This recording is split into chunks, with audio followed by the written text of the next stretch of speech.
Vibes FM. Vibes FM. On number one. Tossed and battered, bruised and knocked down,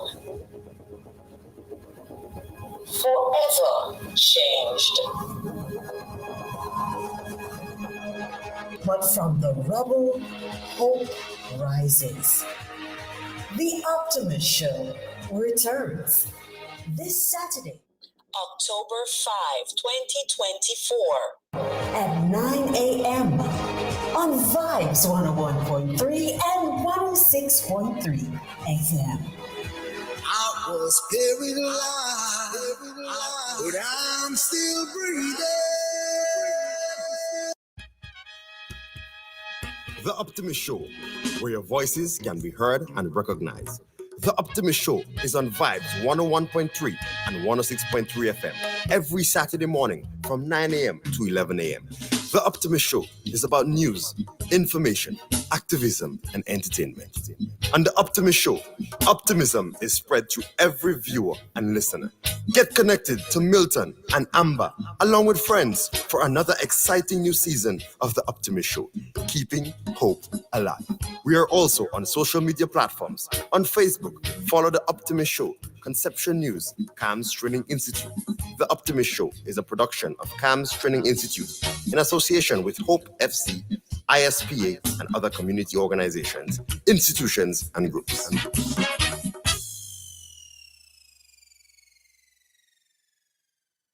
It's estimated 1 in every 10 people in Grenada have the sickle cell trait. Having the trait does not mean you are sick or unhealthy. Very healthy people have the trait. Unfortunately, many of these people are unaware that they carry the trait. You see, when 2 people with the trait have a child, there is a 1 in 4 chance that the child will be born with the sickle cell disease. That is why it is important to know if you have the trait. Sickle cell is associated with life-threatening conditions, and it can be very painful. You see, the body's red cells can pass freely through the arteries and veins, but the sickle cells can get stuck, and this is what causes pain. This disease, you cannot catch it from someone. It is inherited. You are born with the trait or the full-blown disease. It comes from your parents. So let's talk sickle cell and what it is about and what can be learned about it and how to live with it. Let's all make better decisions about our family's health by learning the facts and getting tested. A message from the Sickle Cell Association of Grenada. Please call 458-6399 or email us at grenadasc@gmail.com. Equal rights, justice. And this is an urgent call to all citizens. The Grenada Human Rights Organization, GHRO Incorporative, is engaging all nationals. Getting to know your rights is your civic responsibility. So join the GHRO team. Let's promote and create greater awareness on abuses and violations within society. Stop the Abuse Initiative, protecting the rights of the marginalized and the vulnerable. Human rights and social justice belongs to all the people without discrimination and victimization. So together, let's promote and protect our rights. Stop the abuse against children, the elderly, all marginalized members of society, those living in poverty, all citizens. Join the movement. Email grenadahumanrights@gmail.com.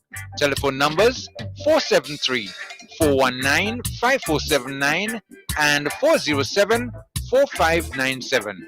Website www.grenadahumanrights.org. Equal rights, justice.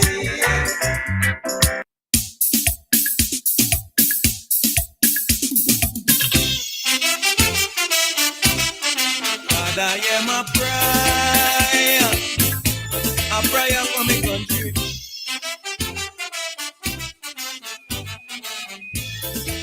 Righteousness exalts a nation, but sin is a reproach to any man. Pray for my country. I want to say a prayer to the Lord for my nation. I want to say a prayer for all them politicians. I want to beg the master to brighten their vision. Give them the inspiration to look beyond the horizon. Too long we live living in bitterness and hate. Now the time is right for us to renew our faith. I'm sick and tired of all the confusion. The bickering been going on much too long. So as we move to the new century, Father, hear my plea. Hey, Father, I pray for the PM to find solutions for we problems. Oh, Father,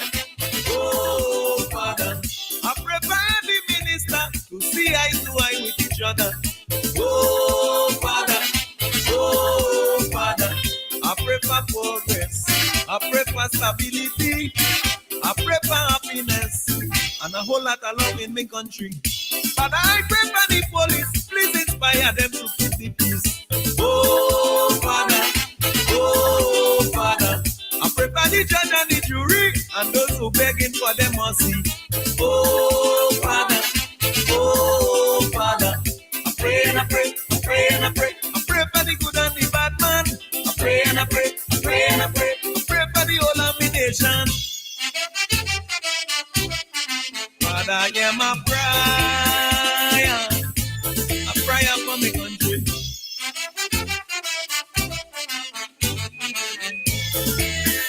Father,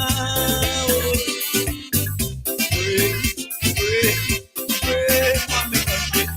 Pray, oh, I say a prayer. Living conditions sometimes is so unbearable. It's very hard for the youths to stay out of trouble. Some of them went to school and they graduate with their degree, but they still cannot find nothing to do in this country. That's bad.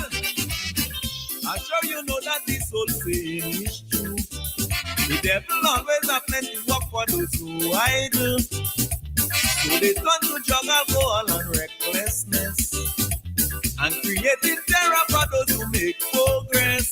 So before another one die, Father, hear my cry. Hey, Father, I pray for the children. Please don't let the devil control them. Oh, Father, I pray for the misguided youth man walking around with dangerous weapon. Oh, Father, I pray for common sense. I pray for tranquility. I pray for intelligence and a whole lot of peace in my country. Father, I pray for the woman who give herself to prostitution. Oh, Father, I pray for the lovely young lady who raising her child without daddy. Oh, Father, I pray and I pray, I pray and I pray. I pray for the corner, the job man. I pray and I pray, I pray and I pray. I pray for the whole of the nation. Oh, Father, I pray for my country.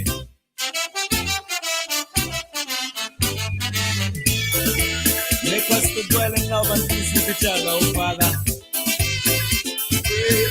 Pray for my country.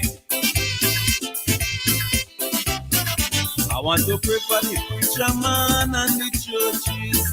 I want to say a prayer for the doctors and the nurses. I want to beg the master to give them inspiration as they fight to prolong the lives of our loved ones. I want to say a prayer for the school teachers, because they are the ones who shape the children's future. A special prayer goes out for the musicians and me Rasta brethren sung here in Babylon. I pray for the poor and needy, Father, have some mercy. Hey, Father, I pray for the farmers who go into torment and horrors. Oh, Father, I pray for every fisherman who risking their life in the ocean. Oh, Father, I pray for the elders and the little babies.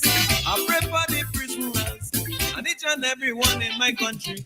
I know it's plenty to mention, but I must pray for them Calypsonian. Oh, Father, I pray for NCCDC, the GPCA and family.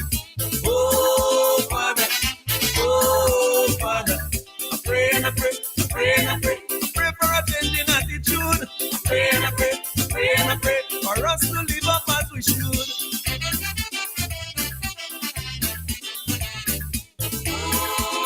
the light of the good Lord shine upon my nation. Make those in authority to respect themselves so they can be respected. Oh Father, I pray for a speedy end to all the innocent bloodshed in my nation. Father, I pray for the innocent children. I pray that you may protect them with your love, now and forever.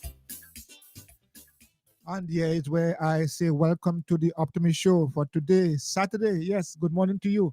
So glad that we can reconnect again at this time to share these moments together.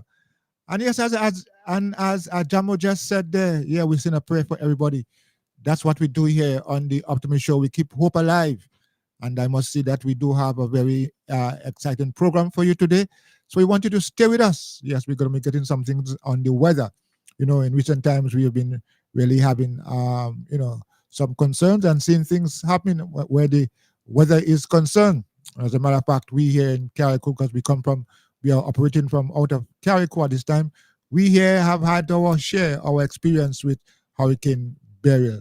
So we understand that very carefully, and we're going to be linking up with someone at the Met Office to put that in perspective for us. We're also going to be speaking about the issue of mental health. As you know, the 10th, just a couple of days ago, it was Mental Health Awareness Day, and we're going to be examining that as well. So you're going to stay tuned for that. And on today's feature, of course, you know, we have been talking about the issue of community, rebuilding the communities and restoring our livelihoods. So we want to focus on one of the groups that have been involved in doing just that. So we want to be talking to ISPA. There will be representatives here, and of course, we'll be talking about some of the activities taking place within the various communities. Yes, reaching out to others and so on. So yeah, that's going to be coming up, as well as some great music. Now, the great music we talk about is that the music that we play, it comes with a meaning and a message. So, like Ajamu says, for everyone, let's say a prayer. It means something. It means that we are interested in each other. Yes, we're interested in each other's well-being, not destruction. You know. So yes, we're going to be doing that together right here on the Optimist Show. I must say good morning to Amber. Amber is not here with me this morning. She is on assignment. Good morning to you, Masha. We are hoping that we may be able to link up with Masha during the course of this program today. And so to all of you, wherever you are, in the diaspora, right here on mainland, yeah, on Carriacou, Pitimatnik, and the Grenadines, or in the region, wherever you are listening to us, you are going to be treated with some information and some great music. So we expect change. You know, when we do not know, we just did not know better. But now that we know, some change must take place. And what do we know? We know that it's not all lost. It's not all gone. Yes, there is hope. There is hope. And so we expect change. And what we do here should generate and expect us to change our attitude.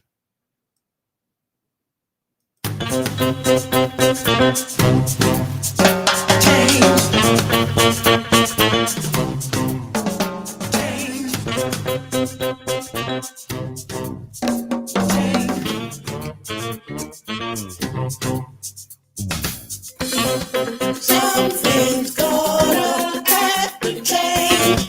Things just can't go on this way. Something's gonna have to change. Things just can't go on this way.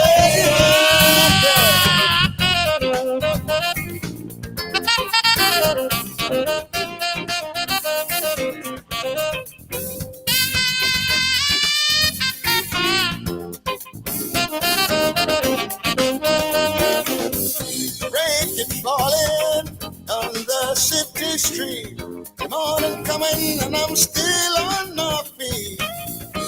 Time's like a river flowing slow.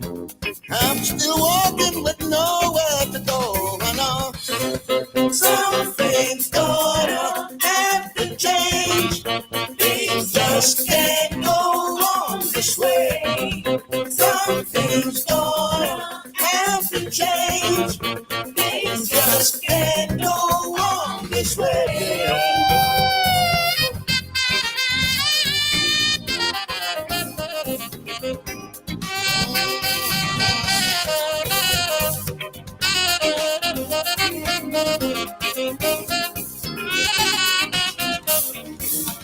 The young lights keep on shining down on me, but I'm cold and lonely as a man can be. It's so empty of the morning light, and I've got to make it through another night.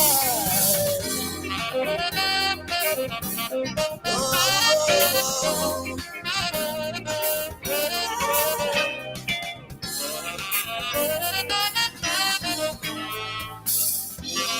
been on my time, searching for clues. Something's gonna have to change. Things just can't go on this way. Something's gonna have to change. Things just can't go on this way.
Someone told me that so long ago, the streets of London are all paved with gold.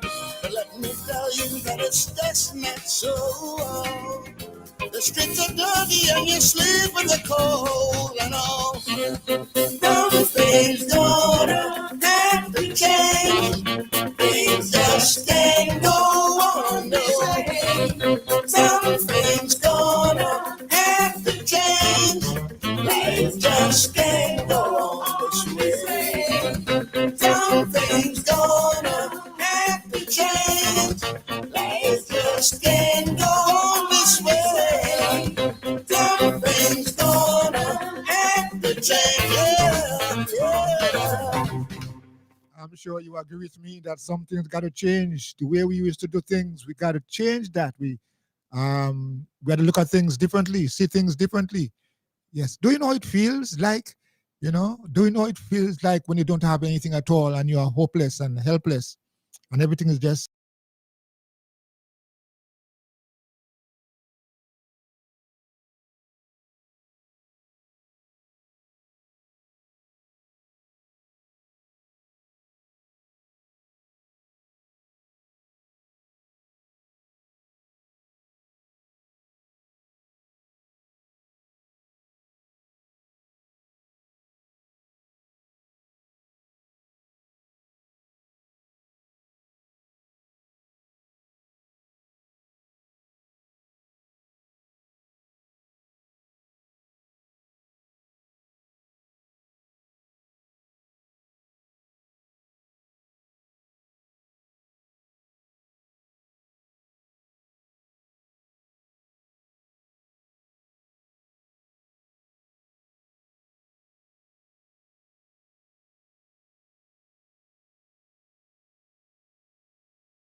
Yes, indeed, it has been a busy season thus far.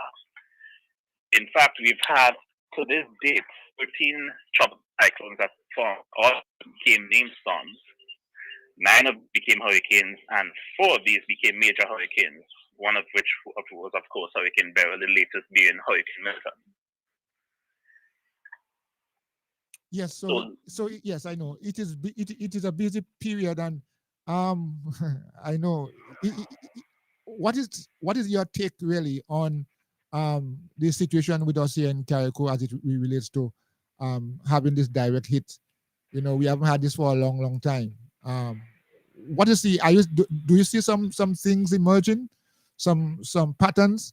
And of course, we have been hearing even before the hurricane, before the season really started, that this year is going to be an active season. Are you seeing that happening, and what do you see going forward for us? Well, we're still early in the season, so we can still expect some more tropical cyclones to form. What we have been noticing is the time in which it takes for these hurricanes to intensify has been cut short, in particular for this season. Again, looking back to Beryl, that storm took approximately 2 days to reach on the higher end of a Category 4 status when it impacted Carriacou. And in the case of Hurricane Milton, that storm was actually on record for being the quickest in terms of intensification. It went from a tropical storm into a Category 5 hurricane in 24 hours, which is why you may have seen some of the meteorologists along the US seaboard. Some of them were in tears in terms of just how quickly it intensified, how low the pressure dropped and such. So we're looking at these systems in a shorter time to gain that intensification in some areas at this time. And again, we're still early in the season, so we can still see some more systems forming. What's been keeping us a bit at ease would have been the ingestion of Saharan dust during the earlier part of the season, that we have decreased development in some cases, but given the sea surface temperatures and everything is still so high, there's a lot of favorable conditions in the area. The storms are still forming across the central Atlantic and particularly in the Gulf of Mexico. Yes, I as I mentioned the Gulf of Mexico, I observed that Milton was actually came from the Gulf of Mexico. It started there, and it really spiraled. I mean, I was amazed to see the as you say, the intensity of what it was like. It was on a mission. Yeah, and can you say the same thing, similar things in regards to our own Beryl here? Well, yeah, in some regards, yes, Hurricane Beryl was among the at least top 5 in terms of its speed of intensification. Like I said, we were monitoring for quite a while. There was an area of disturbance in the central Atlantic, but as it grew closer to the island and it became a storm, within the first day to 2 days, it was already a Category 4 barreling down on us. And just after crossing us, if you recall, it did in fact gain that Category 5 strength as soon as it passed the Carriacou, the Grenadines, and Grenada.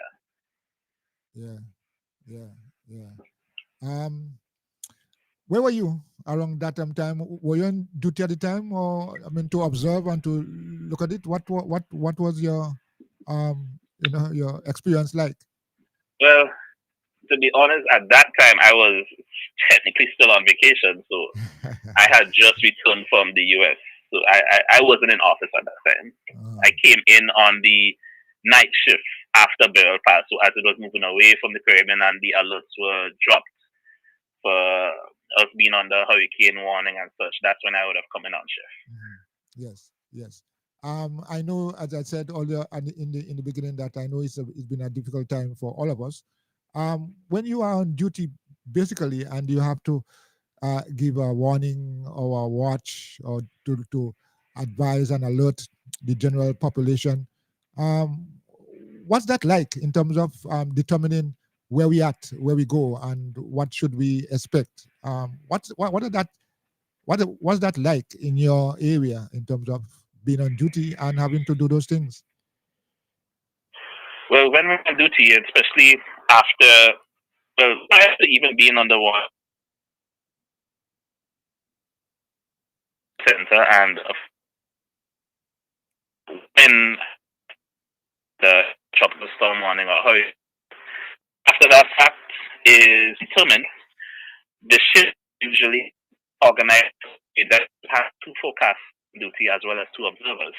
This again to decrease the workload. As you can imagine, during the king making landfall, the office can quite busy up until the national disaster and the our stakeholders and such. Yeah. So the work is usually divided where the actual impacts while the other person would deal with the media in terms of making observations. Yeah. Whereas the office would typically be expected to remain in office, which depending on the speed could be anywhere from shift expanding to two shifts, so from 8.5 hours expanding to 17 hours depending. In this case, that was almost someone on shift for about 24 hours. So it can get very hectic, but we delegate the work in such a way that everything is done on time and the information is gotten out to the public as possible. Yeah. Okay. Yes, and I must say that you all have been doing an excellent job so far, keeping us abreast. In times as these, and because we have grown to experience hurricanes and disasters generally, sometimes we can panic, and keeping us out of that panic mode, although giving us the raw data, I mean what it is, I think keeping us from that from that panic mode is really important. So I am saying that you all are doing an excellent job in helping us to go through whatever storm, whatever category 1, 2, 3, 4, 5, and as we are told, we are expecting more of that to come in the future. So what would you want to say to us as a people in terms of, you said earlier on also that we are early in the season. I mean, still early in the season. So what do you want to say to us? What do you want to say to us in regards to our preparedness or readiness and what we likely to see happen going forward, Jonathan? Well, just for starters, I would always recommend being prepared at all times for the season. The season doesn't end until the later part of November. So always pay attention to the different radio station, wherever it is you get your weather information from. Make sure it's from a verified source, which for Grenada would be Geological Service at the Grenada Airport. Make sure the information comes from us. That is specifically tailored for the Grenadian public and will detail exactly what it is that we recommend you do, the actions we recommend you to take. Looking again, we're still early in the season. We haven't even broken the middle of October yet. Even though there is an area of the show that's looking to trek westward, thankfully it's a bit more looking to affect the northern portion of Windward Islands, looking maybe at next weekend. Initially, it would have a chance of developing possibly later today into at least a tropical depression or a weak tropical storm, but it will quickly weaken after that as it reaches some unfavorable conditions. But still, as it crosses the Caribbean Islands, we can still expect to experience some increased cloud cover, increased shower reactivity, and of course the isolated thunderstorms. Don't know if some of you may have noticed the past couple of weeks we've been getting quite a bit of thunderstorms in various parts of the island. So just to know that this is expected based on the weather patterns we've been experiencing. Again, if there's a need for an alert to go out, we'll of course advise the public in such a case. So pay attention to the news, listen to the forecast we send out. The season is we're still in the peak of the season. We're going off of the peak at some point, but still remain vigilant and remain prepared. All right, Jonathan, thank you so very much. But one last thing I want to ask you just before you run off is we have been experiencing some heat wave in recent days, recent weeks, actually. In fact, I think there is a heat wave advisory now on. What's that? Does that contribute towards the kind of weather pattern that we are seeing? And if, of course, those patterns come with impacts and effects. So, what are you saying? We are in fact on the heat wave moment for today as well. So again, as yes, while we were having some on and off showery activity in the past, have still actually been surpassing 32 degrees Celsius, which is our threshold for heat wave advisory. Once it reaches over a 2-day period, we normally issue a heat wave advisory, and that has been occurring since around the time of June moving forward, and we expect it to continue at least for the remainder of the month. And with the heat wave, again, we would recommend not being outdoors as much during the heat wave advisories. Remain indoors as much as you can, at least. Stay hydrated. Make sure you check on the elderly, pets, and the younger children. Make sure they're hydrated. Make sure they're not in the direct sunlight and such for too long.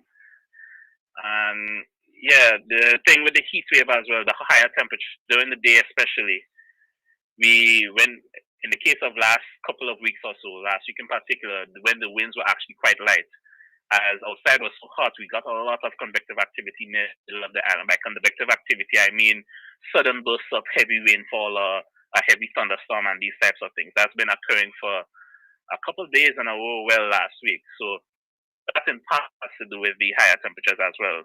But that was coupled with lighter winds. But with the heat wave again, like I said, remain hydrated, avoid direct sunlight as much as possible. Keep checking on the elderly, the pets and life such. Well, thank you so very, very much for these tips and these things, this advice in regards to how we can keep ourselves safe at this time. And so thank you and the team and the staff there. And I guess from our standpoint, from our perspective here, our watchword is to be prepared at all times, being a state of readiness. We don't know what tomorrow holds. We don't know what the next 10 hours holds, but we are committed to ourselves to be in a state of readiness. So once again, Jonathan, thanks for sharing your time with us this morning, and we look forward to staying closer and closer to each other. Absolutely. Thank you for having us, and have a great weekend. Okay. Thank you. All right. We bring the information to you. We let you know what is happening, and try to analyze and understand what's our role and what the part that we have to play in going forward. All right, so I'll be back with you in just a while. Well, we're going to be going over to have a conversation on our featured guests this morning. They are here with us, and we're going to go over to them in just a little while. So what do? Stay right there until we get back to you. It's estimated 1 in every 10 people in Grenada have the sickle cell trait. Having the trait does not mean you are sick or unhealthy. Very healthy people have the trait. Unfortunately, many of these people are unaware that they carry the trait. You see, when 2 people with the trait have a child, there is a 1 in 4 chance that the child will be born with the sickle cell disease. That is why it is important to know if you have the trait. Sickle cell is associated with life-threatening conditions, and it can be very painful. You see, the body's red cells can pass freely through the arteries and veins, but the sickle cells can get stuck, and this is what causes pain. This disease, you cannot catch it from someone. It is inherited. You are born with the trait or the full-blown disease. It comes from your parents. So let's talk sickle cell and what it is about and what can be learned about it and how to live with it. Let's all make better decisions about our family's health by learning the facts and getting tested. A message from the Sickle Cell Association of Grenada. Please call 458-6399 or email us at grenadasc@gmail.com. Equal rights, justice. And this is an urgent call to all citizens. The Grenada Human Rights Organization, GHRO Incorporated, is engaging all nationals. Getting to know your rights is your civic responsibility. So join the GHRO team. Let's promote and create greater awareness on abuses and violations within society. Stop the Abuse Initiative, protecting the rights of the marginalized and the vulnerable. Human rights and social justice belongs to all the people without discrimination and victimization. So together, let's promote and protect our rights. Stop the abuse against children, the elderly, all marginalized members of society, those living in poverty, all citizens. Join the movement. Email grenadahumanrights@gmail.com. Telephone numbers 473-419-5479 and 407-4597. Website www.grenadahumanrights.org. Equal rights and justice.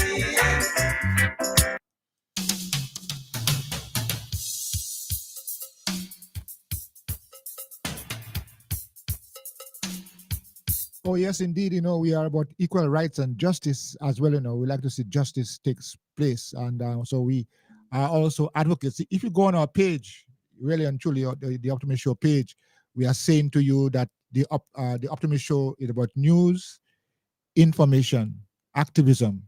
Yes. And so we are going to be always bringing the issues to you so that we can get a deeper and clearer understanding of what it is. All right, that song that playing there is Kariku, one of the songs that we play very often on our program. And Kariku is not just an island, in so many ways. It's not just a rock there that's 13 square miles. Kariku consists of people. There's a human touch to Kariku, I would always like to say. And so when we talk about Kariku, we're talking about the people. What's happening here, the livelihoods, the communities. There are different communities here in Kariku, and we all in our own way, similar but different because we have different cultural experiences as well. And I'm not speaking only about Kariku as 13 square miles or just an island, but I'm also speaking about Kariku and Pitimatnik. All right, so we're going to be talking with and focusing on some of the communities within Kariku and Pitimatnik this week. Of course, as you know, we have committed ourselves to focus a lot on the community in which we live, and not just the physical space, but the people. Yeah, because you might be of one certain thinking or ideas. That's a community of thinkers, for example. So the point is, we're going to be focusing on featuring the communities throughout Grenada, Kariku and Pitimatnik. In this case, we're focusing on Kariku and Pitimatnik. That's the Optimist Show. All right. And I've been speaking all morning, not all morning, but for a while during the course of since we started the program, that we're going to be having representatives from ISPA. And it's, again, a community-focused group that is dedicated to help develop the people. Yeah, it doesn't necessarily mean that you're just dealing with one location, but the people, generally speaking, needs to be developed so that we can all take part in the rebuilding process. So, in studio with me this morning, we have some of ISPA's representative, and of course, a special guest. We'll get to the guest in a little while. So, but let me first go over to Dutch, who, as I've always said, I don't like to call that language name, but I have to, because that's the name, Dutch. Good morning to you, Dutch. Good morning, Mr. Coy, and thank you for inviting us once again. It's a pleasure to be here another time to speak to my people. I bring greetings to you in Radio Land, whether you're listening via the radio or online. Special welcome and special greetings to my people from Kariku, Pitimatnik, Grenada, and the diaspora and internationally, wherever you are, we bring greetings to you from Kariku. Yeah. Yeah, well, that is so good. I mean, I could sit all morning listening to you saying you bring greetings to everybody, greetings coming from the heart. All right, let me go over to Miss Bido. Miss Bido, good morning to you. How are you doing? I see you want to smile. I see you want to smile. Good It's morning, okay to Mr. smile. Kai. Good morning to the listening public. Good morning to Kariku, Grenada, Pitimatnik, and the wider community. Mm-hmm. It's a pleasure being here once more, representing my community to speak about what we are actually doing in the community. Mm-hmm. Thank you for being here. Yes, good, great. I appreciate you being here as well, because I think it's time that we pay attention to the surroundings, our environment, physical and otherwise. The community the community in which we live really is important. We should not just take it for granted, because what we do in that community affects not just ourselves, but every single one of us. And we must take the time to do just that. All right. So I said we're going to come into our special guest at this time, and I want someone to introduce her for me, because we are going to incorporate all the activities as community activities. And of course, she's also here as part of ISPAS. And ISPA, I understand, is giving her support for the great work that she is doing. So it's all one. It's all one. Working within the communities. Tell us, where are you actually focused? And as a matter of fact, before we go on to get that information, let me ask Dutch to introduce our special guest, so that we can all know, be part of this conversation. A very talented, very spiritual young woman, and she is focusing on helping the people of Carriacou restore some form of, tranquility and peace and stability. And she came here, bearing donations. She's based in Washington, D.C. So we're really grateful to have her here with us, because she took the initiative as a young person to reach out, to the most vulnerable, and to just not only send some stuff, but to also grace us with her presence and to be here to support morally, physically, spiritually. And we really, really appreciate your presence here. And she is very, very articulate. Okay. So I'm gonna let her tell you her name and where she's from, and she's gonna take it from there. And the story, yes, behind the journey. Good morning to you. Good morning. Peace and blessings to Grenada, Caracou, and Petite Martinique. I'm very happy to be here in this space, and I'm very honored to be able to speak about the experience so far in regards to the Hurricane Barrel Relief Drive for Caracou.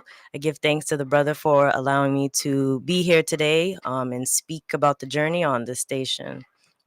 So as Sister Dutch said, thank you for the beautiful introduction.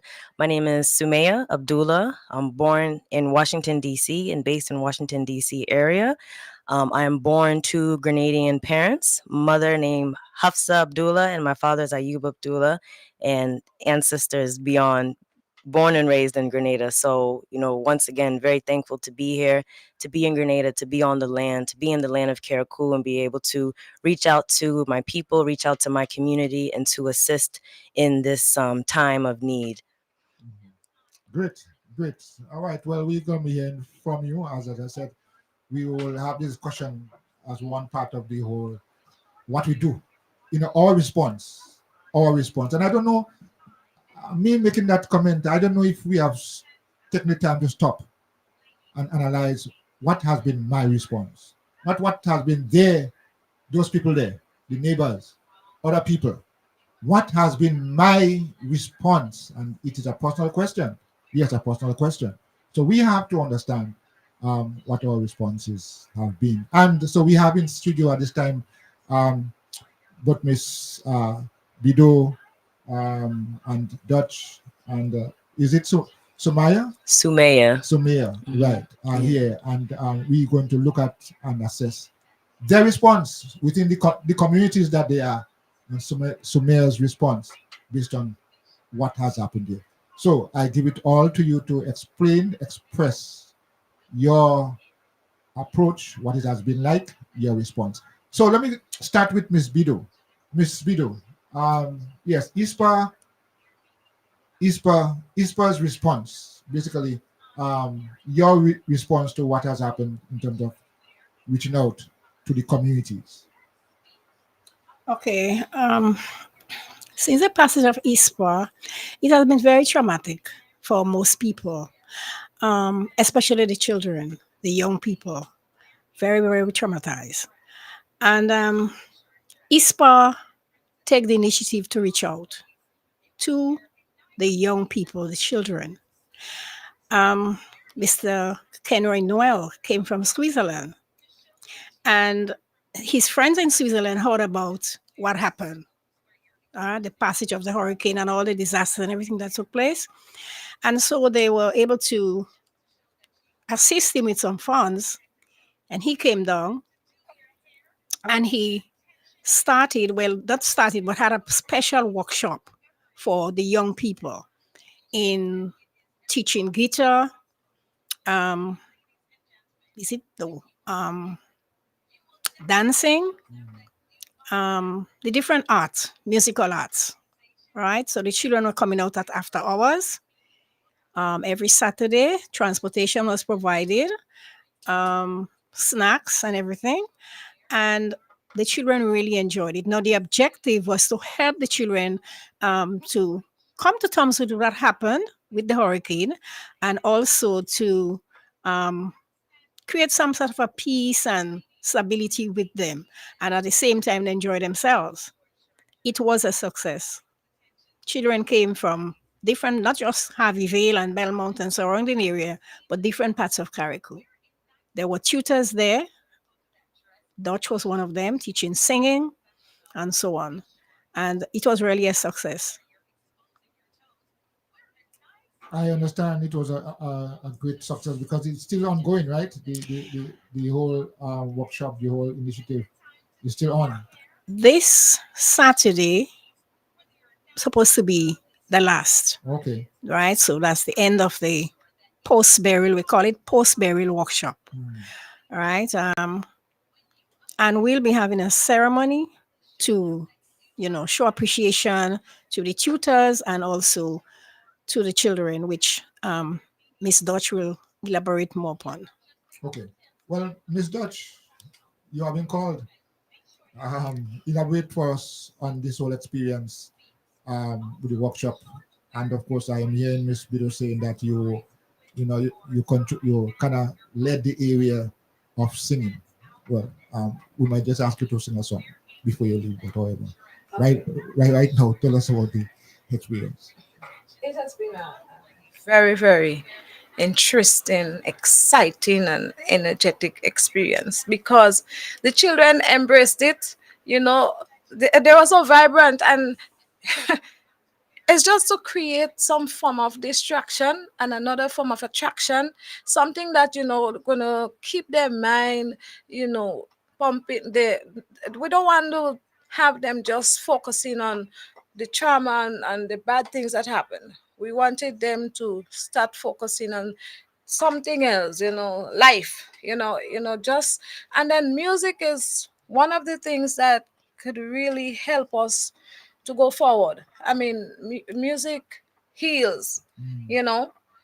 I myself being in the music, there's nothing better than music. Music and love. I use music to reach out to people, to show them love. You understand? That is my medium of really showing love to people.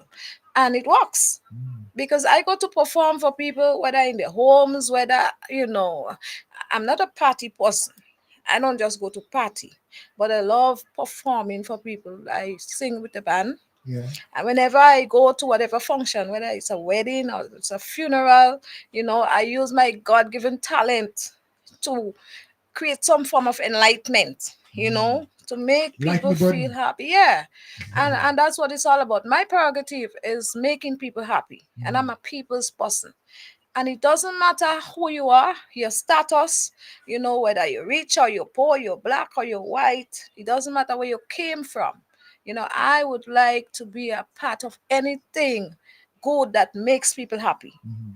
And when the hurricane came, it didn't affect me because my apartment was good, everything was good. I didn't lose anything. So I took the time off to step into it straight away. I did a lot of the cleaning up with the group. And then, well, when I got the students to work with, to the singing, and then they were dancing because we have the big drum dancing.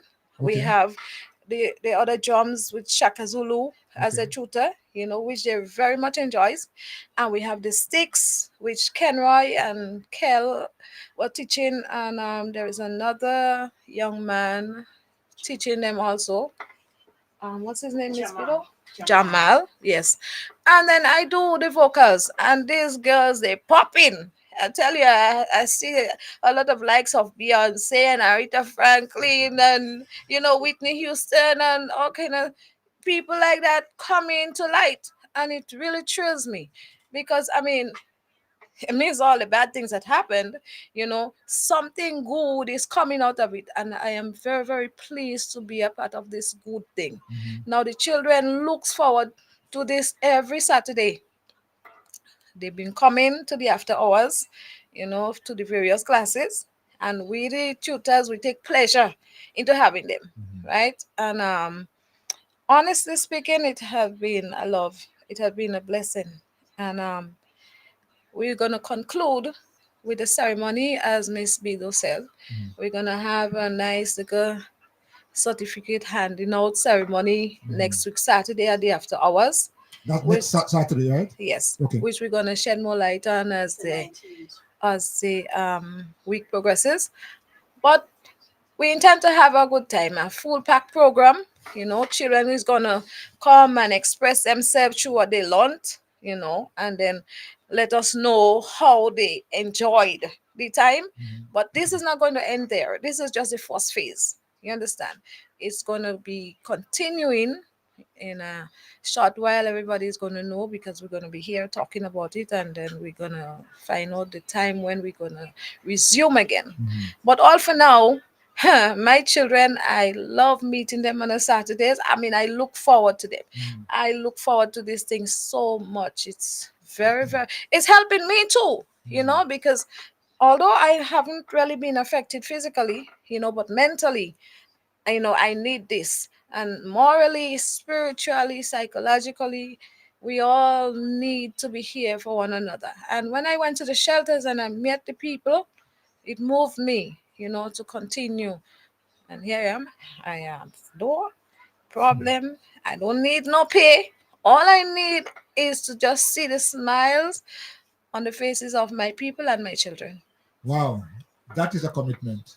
That is something big. Selfless love, not selfish love. Selfless love. I will give all I can give. Yes. And you say, I don't want any pay. That's not an issue, really. But the point is, you are making it clear. Your heart is in this. Love is what drives you at this point to give of your talent. I commend you on that. Thank we're you. Talking about, you mentioned the closing will be at the after hours. At the after hours. We haven't said where this community is we're talking about. Leicester, is it Leicester? Is it Mount Pleasant? Is it Dover? Where are we talking about? Where ISPA? Yes, where ISPA is functioning. Well, ISPA, for those who don't know, for those who's hearing it for the first time, let me just say, ISPA, the meaning of ISPA is Island School of Performing Arts. Island School. Island School of Performing Arts. And when we say performing arts, we're talking about the dances we did, the African dances with the big drums. We're talking about the music, we're talking about the playing of the guitars. And it's a whole package. Yes. It's not just one thing. And Mr. Kenroy Noel, who started this very brilliant and wonderful movement, is in Switzerland at the present, but he been here with us after the passing of Beryl, and he been working really hard to do and to make sure that the people of Carriacou, gets the attention that they need. And we're really situated at Belmont. Okay. Belmont, Carriacou. But yes, but you have. I just wanted to establish that part because we haven't said that yet. But you have not only remained in the southern part, Belmont area, but you have traveled to all the places. Yeah, all the shelters. Shelters. You have even been to Pitty-Matnick, right? We have been to Pitty-Matnick. So your scope is very wide. It's Carriacou. Yeah. Well, good. And you must also mention how happy the people of Pitty-Matnick were when you all came and went and performed there.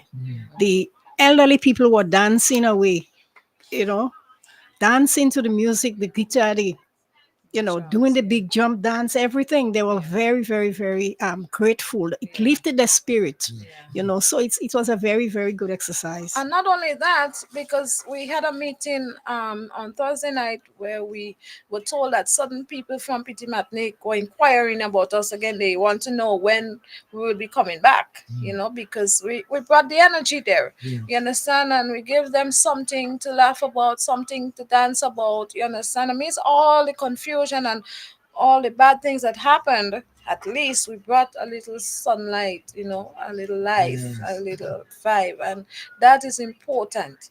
We can't just sit there and just everybody is sad. Somebody got to get up and do something, and just share a little love and a little peace and a little happiness. And I am so happy to be a part of it. And I really, really commend ISPA for the wonderful work they've been doing. Miss Bido, Amber, Sheena and Yuslin and Shaka Zulu, Kenroy, oh my God, and Ingrid and all the others. Kiola and all the others, Kevin, yeah.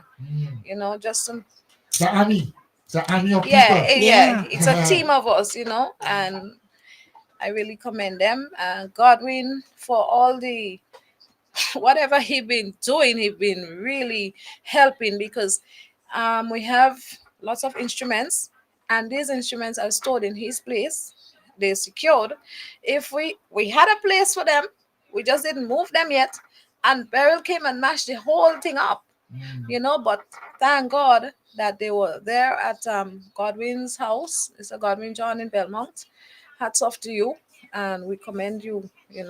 And he is the one, he transports the equipments on the Saturdays to get them to the after hours to and from so the children could use. And yeah, we really, really want to say thank you for that, and thank you for all the musical contribution we've been doing in Carriacou and the rest of the world. Yes.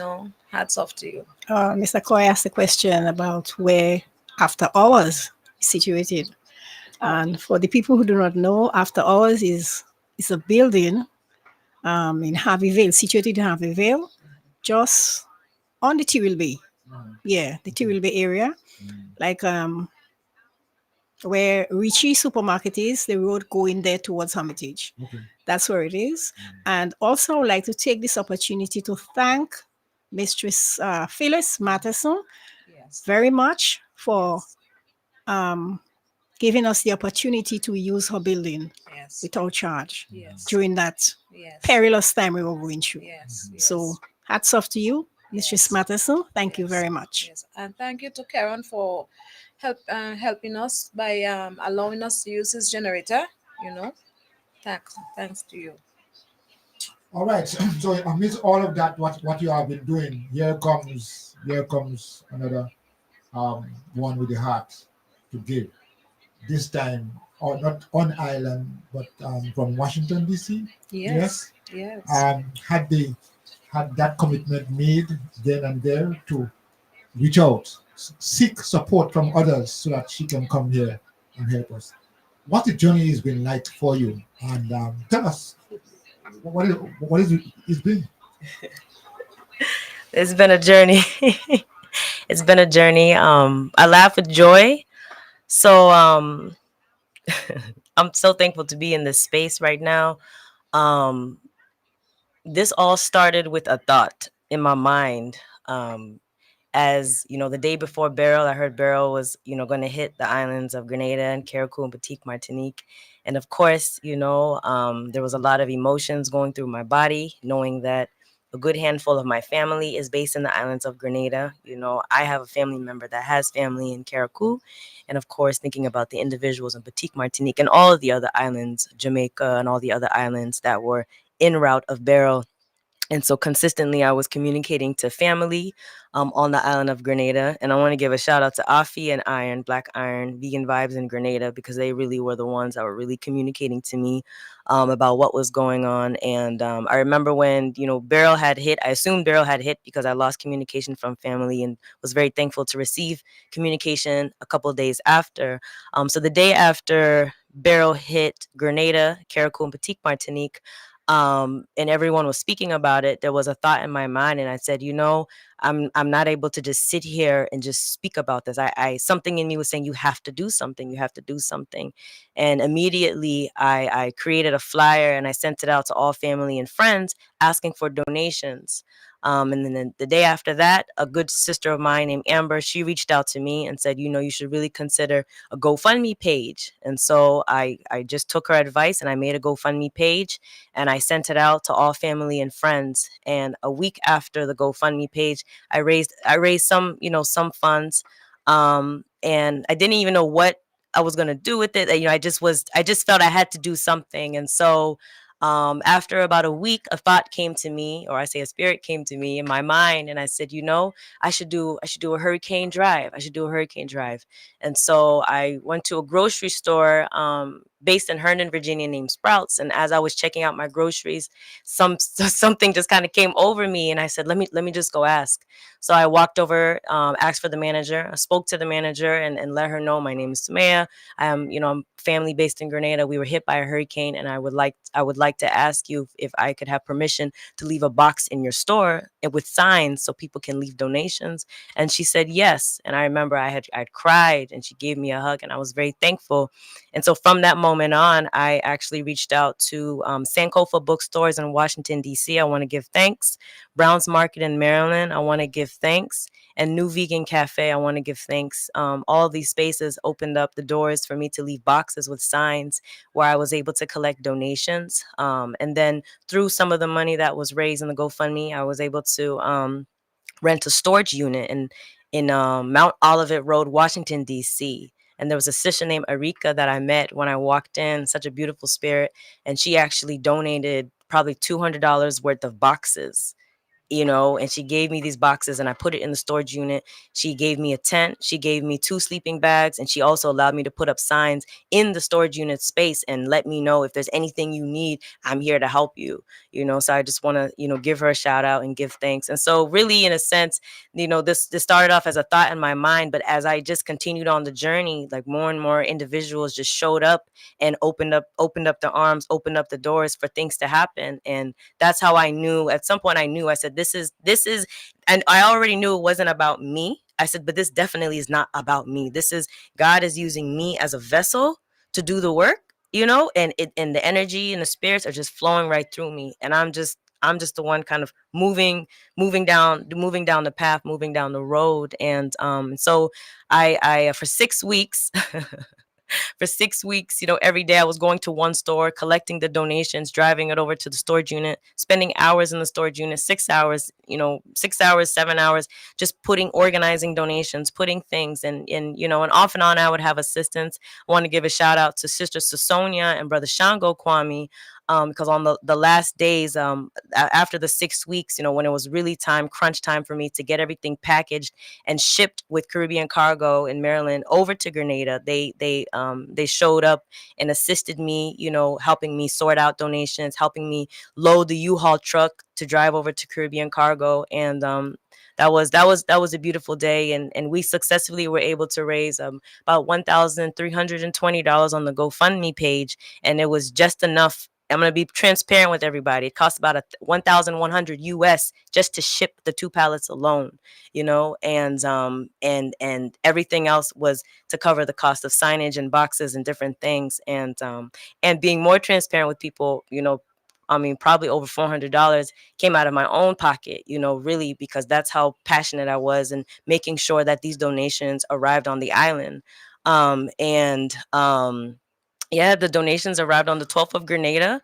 It took a month, September 12th. It arrived on September 12th. And as I'm going to be transparent on the show, this is the part where I feel the real journey began for me. Although the first segment was a journey and work on its own, this definitely was an experience, because honestly, I have never been through this process in regards to receiving, items through customs and the ports and different things like that. And so it arrived on the 12th on September in Grenada, and it took about 1 month for me to receive it in Karakou. And that was a runaround. I wasn't informed when the donations arrived in Karaku, and I honestly am a little disappointed, in regards to how much money, that I had to pay just to get things transported. To even transport donations from Grenada into Karaku was 300, 300 EC. And then, when I got to the ports in Karakou, I had to pay total $804 EC alone.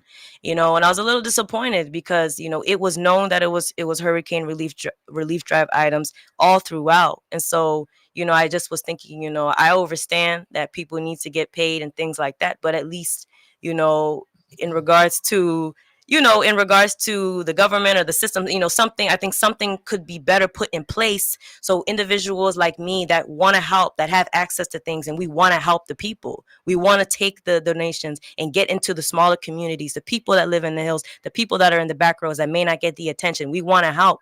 So make this process easier for us. And so I really felt that there was so much money that I didn't expect that I would have to still pay, that I had to pay. But it is what it is, because I'm still thankful that we're here now. And yesterday, Sister Dutch and I, and Sister Naomi, I want to give her a shout out for assisting us in driving us around the islands. And we were able to drop some donations off, hand out a lot of donations, and we'll be continuing the process tomorrow into Monday.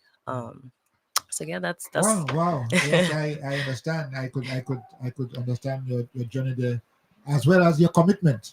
Yeah. I mean, sometimes when you meet up two roadblocks along the journey of Yeah. life, you say, I can't take on this thing, and you just throw in the towel. Mm. But some families somewhere around these islands have been waiting for you. Yeah, yeah. And that's how I want you to look at it. Mm-hmm. You have been sent.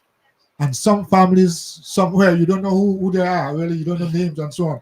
But you know that you're on this mission. Yeah, yes. And one of the comments I when I had information about you in terms of coming on the show and what you're doing with ISPA and so on and so forth, was I saw the word you bringing healing.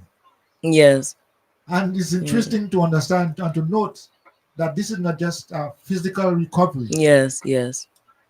As as our sister here Dot said, for her it was also part of our healing process. Yes.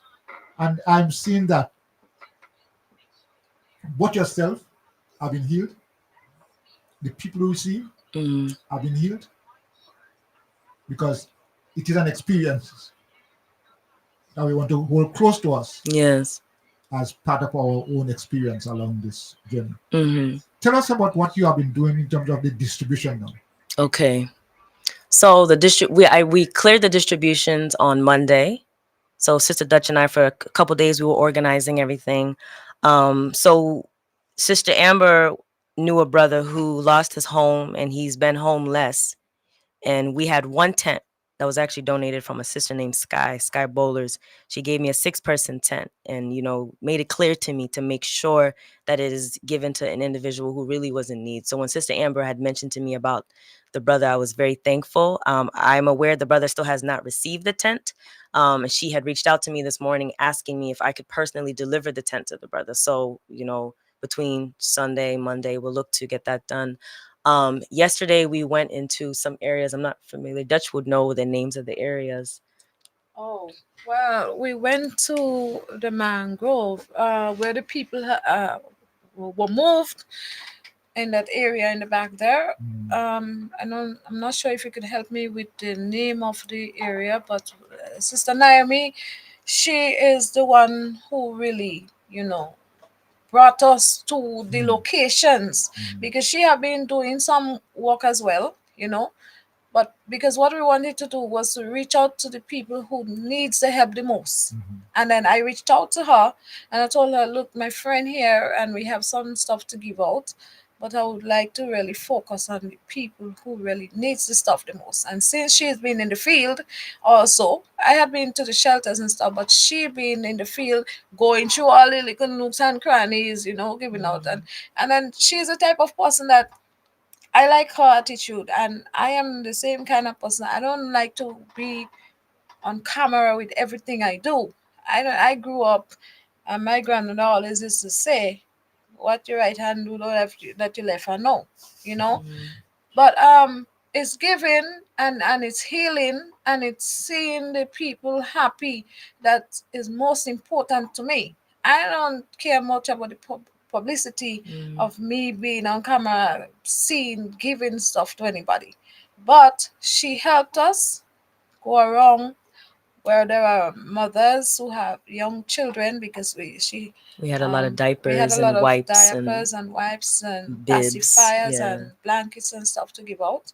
So she brought us to a place in Dumfries where we met some of the mothers who had young children, and we were able to donate some diapers to them, which were they were very grateful for, Yeah. and I'm thankful that they really appreciated, Samaya, and they really, really loved her. And there were people in the mangrove, mangrove Many area. Yes, families. the mangrove area that's Yes. close to that Yeah. Brunswick, just up Yes, Brunswick in the there, back there. in the back there. Yeah, so we Yeah. went there and we met a couple families, and we were able to do a good bit of distribution to Yeah. a lot of the families there. But how long, how many, how long do you anticipate that you will be involved in the distribution? I guess you will want to. There are people who are listening to you at this time, and there are people who might know of families or persons who might be in dire need. Yeah. Yes. Yeah. So how long do you would you go keep going with this distribution process? Well, it's really it's really until we have nothing left, and we did distribute a good amount of things yesterday. Today we'll be distributing some items for the children of ISPA. Okay. And then I know tomorrow we'll be going to some families in, is it West She's gonna Wynwood Wynwood area? Yeah, we're Yeah, gonna go up some to of the the areas in the area. Wynwood area. I would love to do this again, and so, one of my missions right now is looking to see if I could possibly be able to get funders, individuals, people that want to assist, because once again, doing the work, for me, this is, as Sister Dutch says, this is something that is it's an energy and a spirit that flows through me, so I don't even consider it work, and it doesn't even feel as anything really. It's just simply flowing through a certain type of frequency, a currency, a vibration, and just wanting to assist and help my people. I really love my people. I love my African people. I love my Grenadian people. Oh, my Grenadian people, so great, so full of life.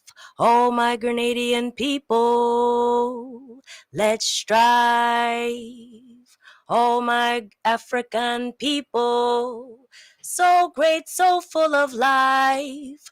Oh, my African people, it's time to think about your health, wealth, no alcohol and drugs. Stop the violence, we are one. Stop the violence, we are one. Stop. Yeah. So I'm happy to do the work. I'm really happy to do the work. Yeah. Yes, certainly, certainly. We appreciate and we welcome that form of energy. All right. So where do we go from here, both ISPA and yourself, in terms of what do you see happening? Because this is not a one-off situation. Healing is a process. Yeah. Recovery is a process. You just can't say, okay, I'll recover and meet where I'm going and you stay right there. No, you have to, it's a process. Yes? And I want us to get that in our systems. Recovery is a process. And I asked the question at the beginning, where are you? Where are we in that process? Am I 100, well, out of 100%, am I 80% there? 100% correct. Huh? 100% correct. 100%. Because healing is indeed a process. In terms of ISPA, we are looking forward to having people join us. Okay, we are looking for more members. We are looking for sponsorship. We are looking for help to plan the way forward. We because the children were so excited about this program. We had Easter before. We had this sort of a musical teaching and thing before, but post burial, soon after this burial, hurricane took place, like it took on a different speed, right? We have more children coming, right? And I think it's also because of the how the children really felt too.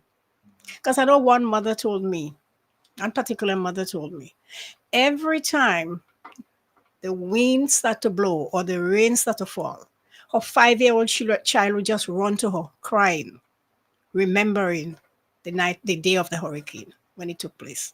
So she really congratulated us for what we did, because she sent her child and she said the child is in a brighter spirit. All right. As you say again, to reiterate, it's a process.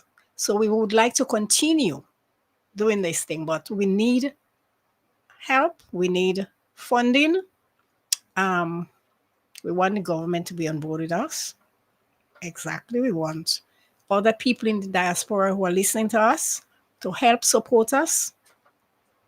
We have a GoFundMe page, right? We would like, more support so that we will. And the snacks, the children really enjoy having a little snack, because sometimes they come and, after the energy with the dancing and the drumming and the thing, they sort of feel a little peckish. So, yeah, so the snacks came in very well, very handy, So we would like to continue this with some help. Just contact us at ispa473.com or email, and you can, be of contribution to us. Stand by. No, this is the power. This is the energy we're talking about. Somebody just called. Hold on, please. Somebody is just calling to say, I heard that they're asking for volunteers and support, and give them my name and so on. But I don't want to just give him your name, but I want to bring you on live. My name. No, I don't want to be live right now. I want to give my information to the lady who needs support. Can I talk to her, please? Okay, well, listen, she's live in studio now and she's talking. I know this. I understand. Yes. So, take my number. Yes, okay. All right. 423-1200, Jackson. Okay, 423. Remember me? Yes, I know. 1200. Yes, you went off the air here. You just went off the air in Grenada. I don't know if you're aware of it. No, okay. I'm not aware. Okay, it just went off. Okay. I think I don't know what the breakdown is. Right. Tell her, talk to her about volunteering and donating some land. People in Africa executed, family in Africa, prosecuted and killed by some other government in Jerusalem, Israel. So I have to talk to her about that. I donated some land. So. All right. So you will I think she gets your number and we'll keep in touch. And certainly, okay. Thanks, and I appreciate your reaching out. Yeah. Yes. Okay. Thank you. And I donated for the children being prosecuted in Africa. Yeah. All right, caller. Thanks. We appreciate your contribution. 423-1200. Yes, 423-1200. I think 423. Yeah, we got it. 423-1200. Okay. Thank you so very much. Thank you, sir. All right, thanks. Okay. All right, good. And when you come back, Grenada, come and visit me before you leave. Invitation. All right, caller. Okay. Thanks. Good. Right. Take care. All right. Bye. Right. So I mean, that's instant. Yeah.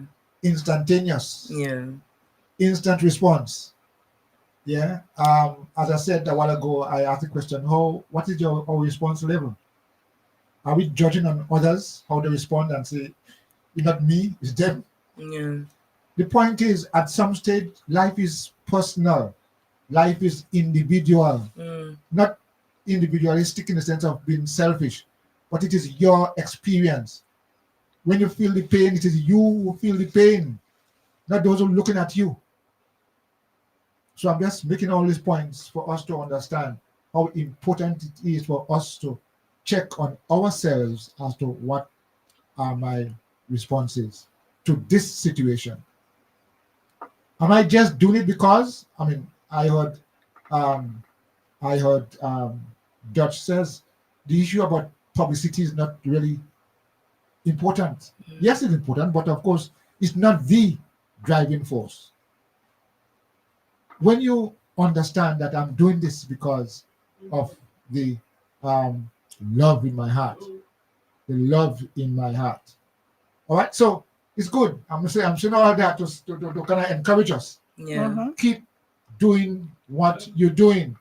Keep doing what you're doing, and let's keep doing what we are doing. Somebody somewhere, we might not know the person now, but is benefiting, is recovering, is going through the healing process.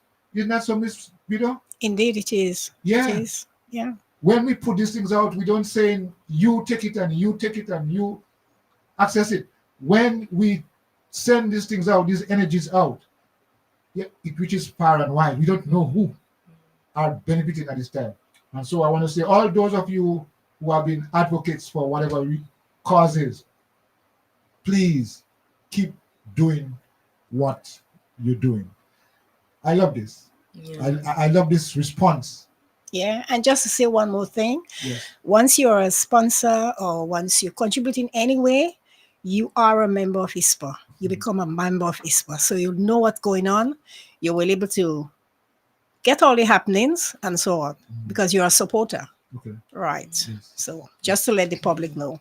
And I want to say too, because I know I didn't meet Sister Dutch just because, I met a sister named Janie last week, and the plan that I originally had when coming into Karaku didn't transpire. And the day before, it was last week Thursday, I had tears in my eyes. I was thinking, I'm coming to Karaku. I'm not sure who is going to help me. I'm not sure who I'm going to connect to because the individuals on the original plan, unfortunately, didn't fall through. And I just went over to Sister Janie's restaurant, Love Thyself Vegan in Grenada, and was just, reasoning with her. And then she had, connected me to Sister Dutch.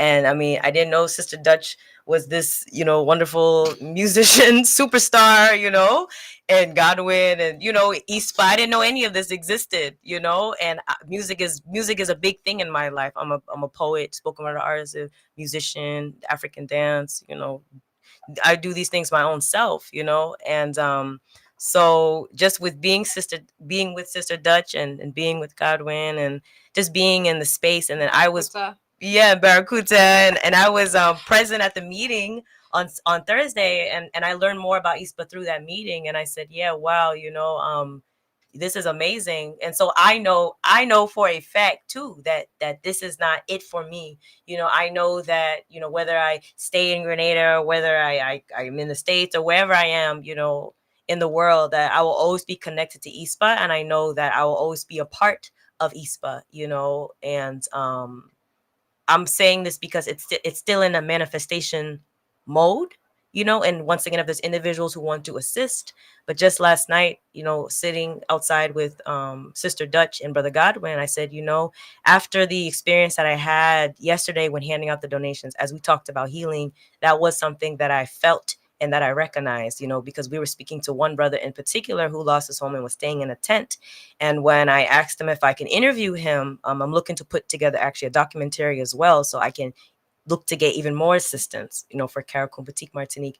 And when I asked the brother to do a short interview, he said, no, I don't want to speak about Barrow. And I could hear it in his voice, And I put my hand on his shoulder and said, brother, it's okay to cry. It's okay to cry. It's okay to speak about the experience. And actually, every time you speak about the experience to someone who can really listen, it brings you healing, because if we as Black people hold on to the trauma, we hold on to the experiences that really, altered our minds, then we're holding in that energy. And so once again, with ISPA, it's such a beautiful thing because it's it's allowing children to express and to release and to heal, through the music, through the movement, just being in the presence of elderly individuals who love them and who care about them. And so this is the reason why, it's so important for those who have to give. Don't hold on to everything that you have, every little, penny and dime. We really are here in this world to really be together and to work together. And we have to love each other, and we have to, well, we don't have to do anything. I would suggest, we look to assist each other and help each other out. And just think about the children that are in need, especially during this time in Caracou, Petite Martinique. Just think about the children. Don't even think about us. Think about the children. These are the children. That's the future generation.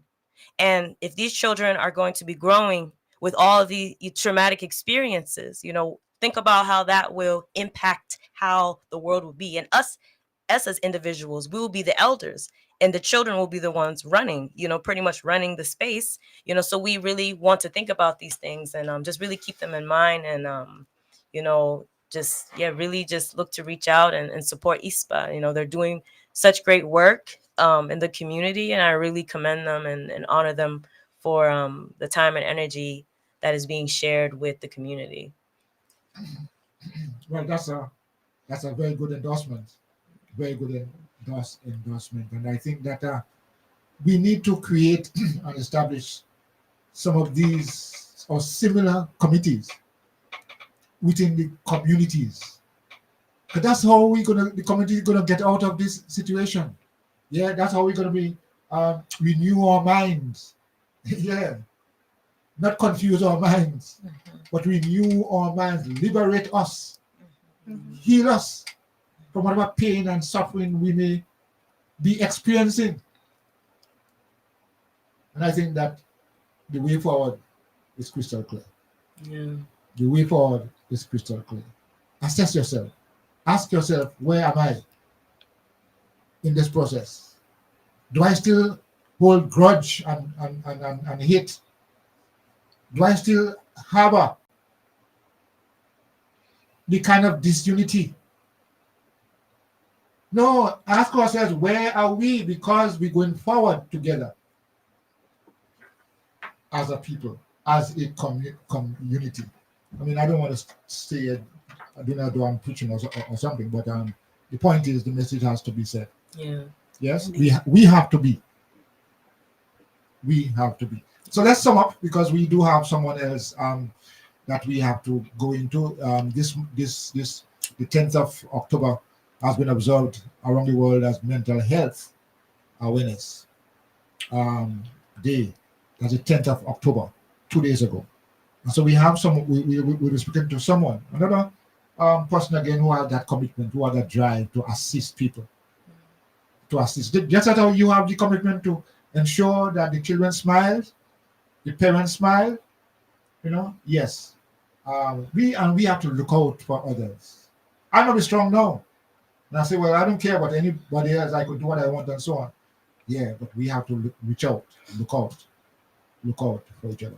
So let me ask either all of you individually your closing thoughts, the closing words, and your appeal to the people out there in the various communities, because we are about rebuilding the communities and recovering our livelihoods.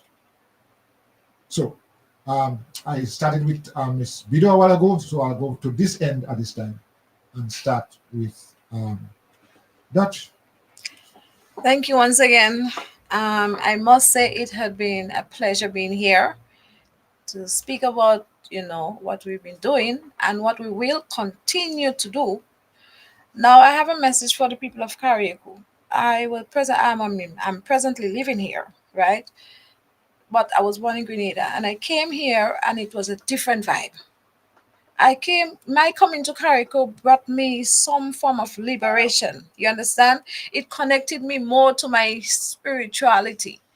And the thing is, when the hurricane came, and some of my family members and friends from Grenada reached out to me and they said, "What are you going to do now? Are you going to come back? Because what will you be doing up there?" I say, "Hell no.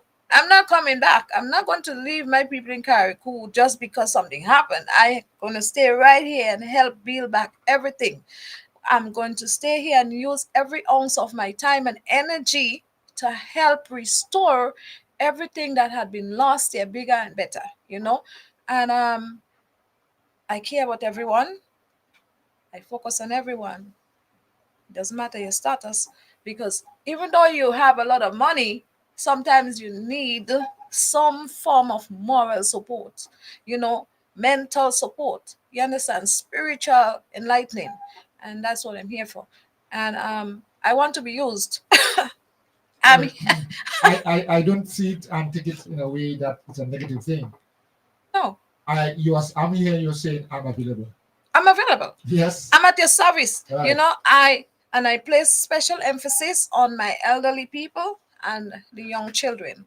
But in between that, I mean, don't avoid me, please. It doesn't matter your age or anything like that. But I just place special emphasis right now on my elderly people and the young children. But everybody, you got my attention. I'm here for you. And especially the children that, from the shelters that we got to is through ISPA, through us coming to the shelters and mingling and associating. We're really happy to have you. And sometimes when I speak to the parents of the children, because I'm usually in communication with the parents to get to the children, and then I call the children also, and they're very happy to hear from me. And I'm very happy to have them. We're very happy to have you come in because, like you say, it's healing for us too. And I would like to say special thanks to the bus driver who had been taking us around, taking the children around, transporting them every Saturday, Nilan.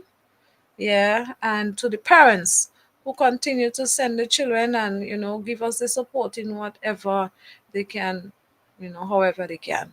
And to Mr. Coy, and Vibes FM for having us to always come and just share, what we've been doing and to encourage us, and to the listening public who reaches out, the people who see us on the street and gives us the love, because from doing this, you don't know how much love we get, because when we walk the street and people see us, they call out to us and they say hi. And if I'm going to the shelters, they show so much appreciation to the people of Petit Martinique. We will be coming back. Surely we will be coming back. It's just a matter of time, and we'll notify you. To the owner of, as Ms. Bido said, after hours, special thanks to you for allowing us to use your space, to Godwin, for all your transporting and everything, to Miss Bido, for keeping us, grounded. Yeah. To Amber, who have been pushing, ISPA, and Kiola, who have been a brilliant guitar teacher, and together with Kevin, and to Sheena, the life of the party. She's so energetic and so amusing. And to Yuslin and all the others, Shaka Zulu, doing a wonderful work with the children. To Kenroy, oh my God, I'm so happy to meet you. And to Jane, who have, just allowed me to be her friend and be my friend, and allowed me to meet such wonderful people, and all the wonderful people in Carriacou, those that I've met so far, those that I hope to meet in the future, give thanks. And I hope you have a pleasant day. And it's not over until it's done. Okay, good. All right. Well, yeah, you almost your words of encouragement and support and motivation. I know somebody somewhere might be saying, maybe trying to hold back the tears from their eyes because it has been so impacting. And genuinely, yeah, we have to be genuine, come from our heart. Yeah. No kind of pretending thing. Saying one thing and doing another thing. So, Miss Bido, I will leave our special guest for last to summarize and to endorse here. Miss Bido. Okay, thank you, Mr. Coy. And I want to thank the listening public for listening to us. And I also want to say a special hello to the directors of ISPA. Hope they're listening. Autry in America, Miranda in Florida. I hope you're not affected too much with the passage of Milton. Kenroy in Switzerland, Ingrid in England. So these are the directors of ISPA, or the brain they are the one that, have most of the they're doing most of the paperwork and not the brain work in the different parts of the world where they are. So I want to say a special hello to them. And a special hello to all the parents of Carriacou, especially those who have been sending their children to learn a new skill, a new art. Thank them very much. And I'm appealing to them to continue sending the children on Saturdays, as we hope to continue these activities. We really hope to do it, and we would like them to continue coming. More is coming, because remember, it's Island School of Performing Arts. So it's not just music, but the arts. We are trying to develop the art in children, different activities. So we look forward to seeing more of the young people.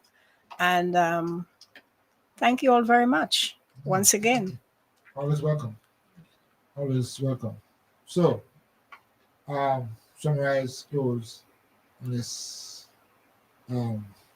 express our appreciation for all that, for the journey so far. It's not over. It's not over. And it won't over now. Continues. Yes, continues. Yeah, so I want to just give thanks to Baba, the Baba here with this beautiful radio station. I'm very thankful that he's alive and well. I want to give thanks for the people of Carriacou for receiving me so gracefully and for, sharing so much love. I have received, and, as the Creator continues to move me forward in my path, wherever that is, this is a moment and a marking point in my life that will be with me forever, will be with me forever inside and outside of myself.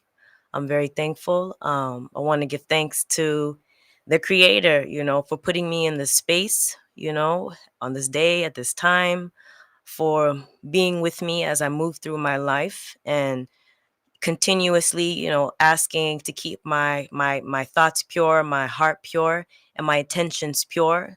So everything that I'm doing, saying, and sharing with individuals that cross my path is true authenticity. So I want to live my life this way and continue to live my life this way, and to keep interacting and touching the communities that I cross paths with.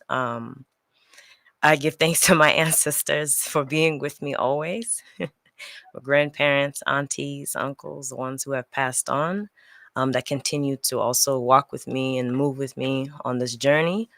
And for allowing me to not forget, the beautiful island of Grenada, Carriacou and Petite Martinique, where my ancestors once walked. And for allowing me to never forget, my roots, never forget, the history of my family, never forget the journey, never forget the struggles, even though I'm living in the States currently, not forgetting the people on the islands, and looking to see and do what I'm able to do with the resources that are there on the States, and to just give back to the community. So I'm thankful for my own self, to be in that space mentally, and I'm thankful for my health. And just thank you all for tuning in today and listening. Yeah, all right. Thank you. What do I say other than thanks? Thanks to all of you for coming and share these moments with us. All right, we look forward to your engagement in the future again. Okay? Thank you, Mr. Thank Coy. you. Thanks. Always welcome is the response.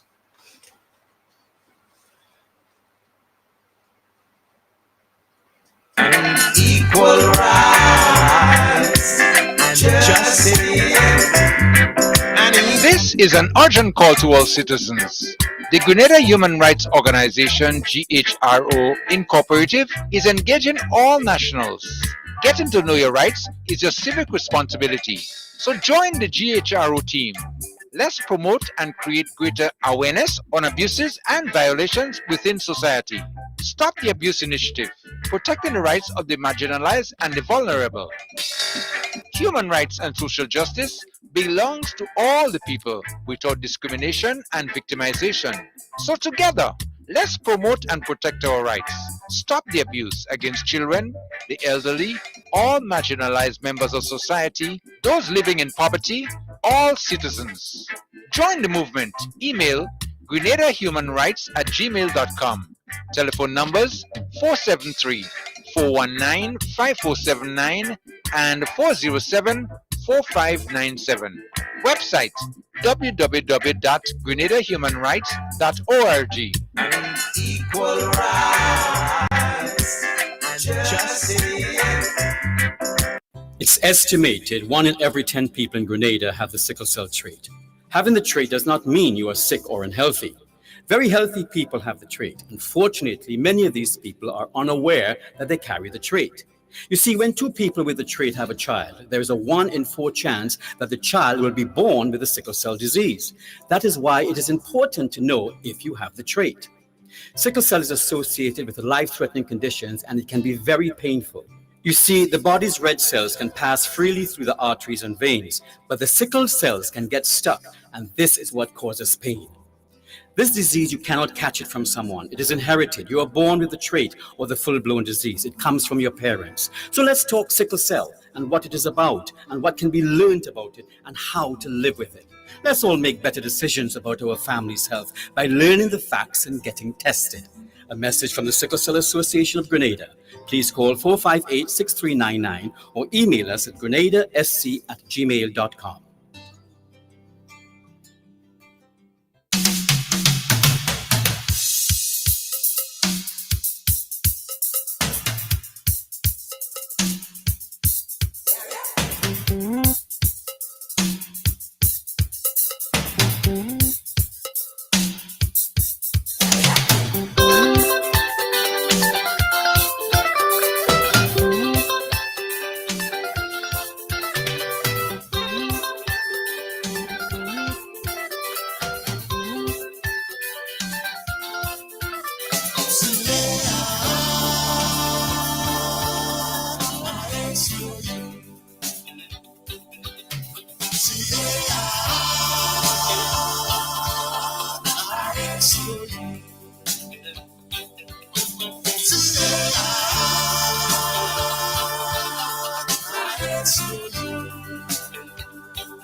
mustn't turn back.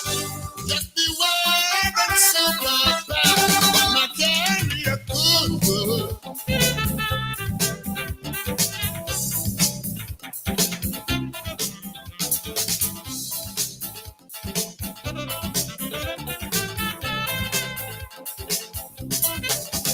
We have corruption.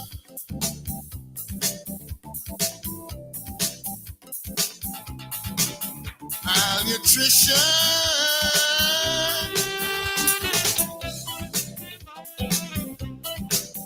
mass destruction. I call it division.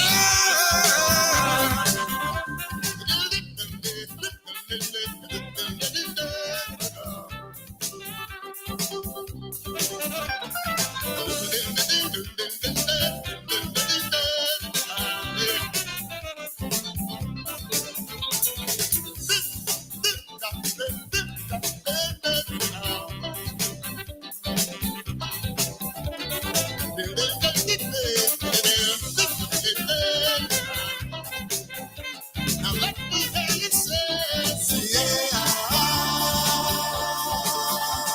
I see you. See, yeah, I see you. See, yeah, I see you. See, yeah, I see you. See, yeah, I see you. I guess by now you know how to spell Carriacou. That's Carriacou. Good morning again. And of course, welcome to this segment of the Optimist Show. Just had an exciting time there discussing with Ms. Bido and the members of the ISPA team, as well as our special guests. And of course, while Ms. Bido has left us on assignment, so we are here still continuing. And at this time, we want to begin a conversation, as I did say to you earlier on, that August the 10th, yes, 10th of August is being observed around the world as Mental Health Awareness Day. And we want to look at it from the community's perspective. You know, what do we have? What do we have? What do we do when we are confronted with these experiences along the journey of life? So I'm talking about Sybil Francis. Senator Sybil Francis is a dedicated advocate for social change and community development, distinguished by her commitment to enhancing the lives of marginalized populations in Grenada and beyond. Her academic background is in the psychology and psychology and social work. And also her academic background is supported by specialized certifications in HIV and STI prevention, where she has been recognized as a peer educator trainer of trainers and counselor and pre-testing counselor. Sybil is actively involved in several professional and non-profit organizations, including serving as the telecommunications chairperson for NADMA, St. Patrick's West District, being a member of the Friends of the Mentally Ill Grenada, and has been officially pinned as a member of Caribbean Women in Leadership.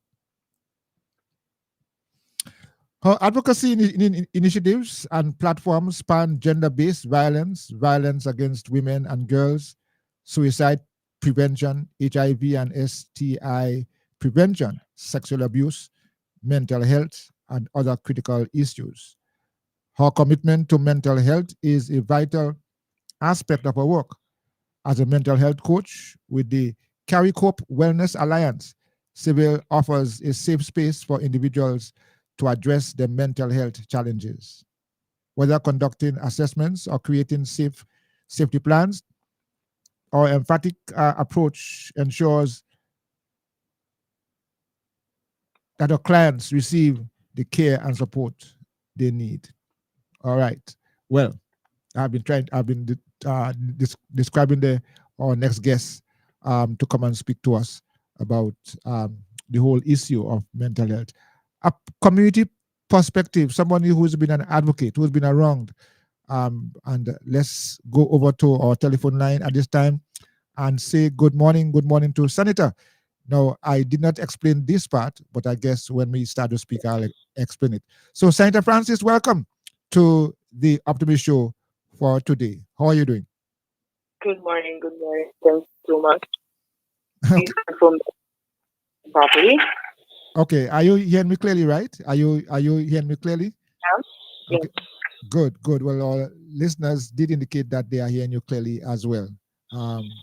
So we'll continue to share these moments together. All right. So I need to apologize in advance. I didn't hear that. Did you say what? Yeah, apologize for what? Apologize in advance. I got a little wet a couple of days ago. I have a cough.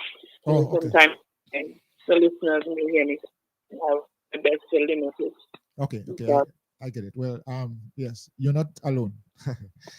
We all do have some of these challenges. All right. So that's what you call being under the weather. I know. Listen, we speaking about mental health awareness, mental health education, mental health,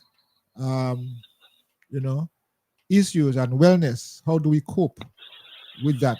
Not from a standpoint of looking from the outside or saying you or they are having challenges with mental health, and we don't see ourselves as also needing the kind of support and understanding, first of all, what it is about. So take us through. You've been an advocate. You've been associated with NGOs, and you've been, well, one of those NGOs is the Friends of the Mentally Ill. Tell us how you have been able to do all of that and reach out to people who have these challenges. First, I think we need to context. I think we need to take and to allow our audience to understand,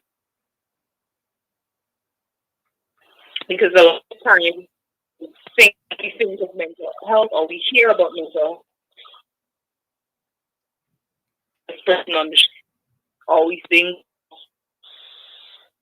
of people at the institution, but health, for context purposes, is a state of mental health that people in general to cope with the everyday stresses of their life. So we all have mental health. We all have mental health. What is important to understand is, in a good state of health or a bad state of health, right? And our ability to deal with it when we, have what it takes to deal with stresses that come in our life, then we the spectrum where we have bad mental health, when it gets difficult, you need medication, anything that is provide that context. Understand that it's something that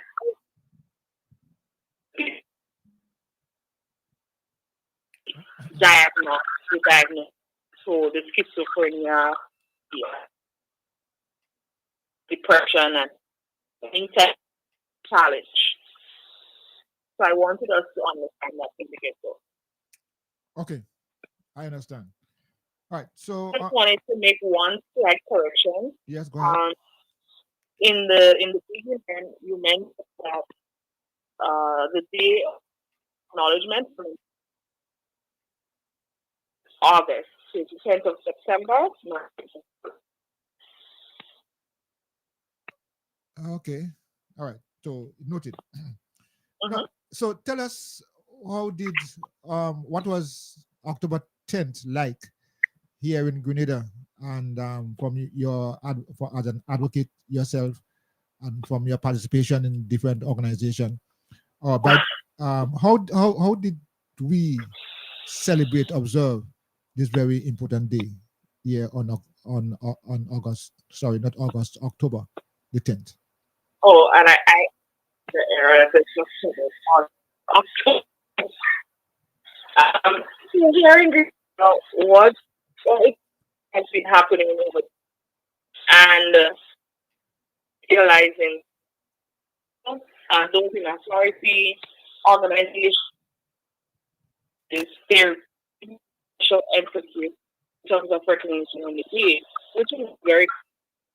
Now we know that there's mental health is not even a station care about a suicide, completion, or something of that sort.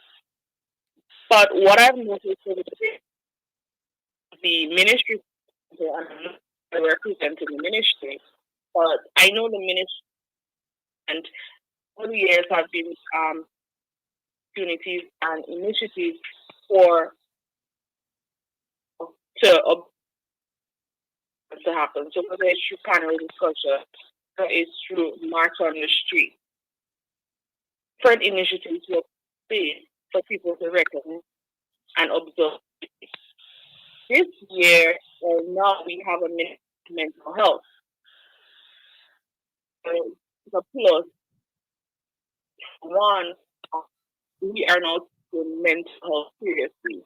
And I think that this year surrounded mental health and how we prioritize that. The conversation started, the initiatives have started. I know from the mentally ill on Sunday we attended church, a church with the Calais Open Church. The organization there, the staff at the Longy Hospital were there. Patients were in attendance as well. And with so that we had dining together, socializing together. This week at the mental activities and activities that happen in celebration of that. On last month, a health walk that in collaboration with the Mental Institute, the of Mental Health and National Council, because you know how exercise and the physical exercise and all of those things comes and bringing up to a normal mental state of functioning. So there was something there happening, and all of those things were part of celebrating mental illness for 2024. In fact, at the ministerial complex, there was for employees, open to the public, but so have a mental health hour. So there was live music and all of those things had depression, a number of initiatives. So noticing workplaces, Grenada, there was some acknowledgement of mental health happening, and that's really, really commendable. Okay, I do agree. It's commendable.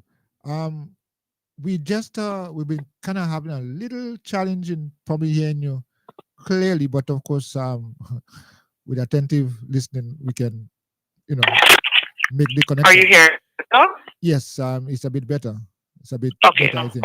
All right, but we do have. I must let you know that we do have in studio two persons from our last segment, and I think I want to invite them to be part of this conversation. Indeed. Right. So let me start with. I don't know why I always like to start with Dutch, but yes. Yes, and as well as Sumaya, we also have her as our special guest today. In my introduction, I spoke about the fact of the emphasis being on community, the Yes. community, yes, and they are here representing communities because one of the focuses of the Optimist show is to help us in rebuilding communities and restoring livelihoods. Yeah, so we understand the value and importance of the community. I think that they might want to probably ask a question, make a comment directly to you as we continue with this conversation. So let me first start with, as I said, Dutch. Go ahead, please. Thank you once again for having me, Wow. you know, extended to this very, very, very important aspect of your program where it concerns mental health. And what I have to say is this. I heard a song and it said, I get my kicks from watching people going to and fro. And if you ask them where they're going, half of them don't know. But they're the one who thinks I'm crazy. But they don't realize I'm just grooving out of life. Now, I say this to say we are just too busy trying to acquire, you know, the material things in life that I just label as vanity. And we don't take enough time to speak to each other, to listen to each other, you know, to spend quality time with your brother, your sister. Your husbands and wife don't have time to sit and have a good conversation no more and have a good laugh. We're so close, but we're so far away because most of the time we're here, but we're not even here. We're on our cell phone doing other things, we're texting someone somewhere else, and you know,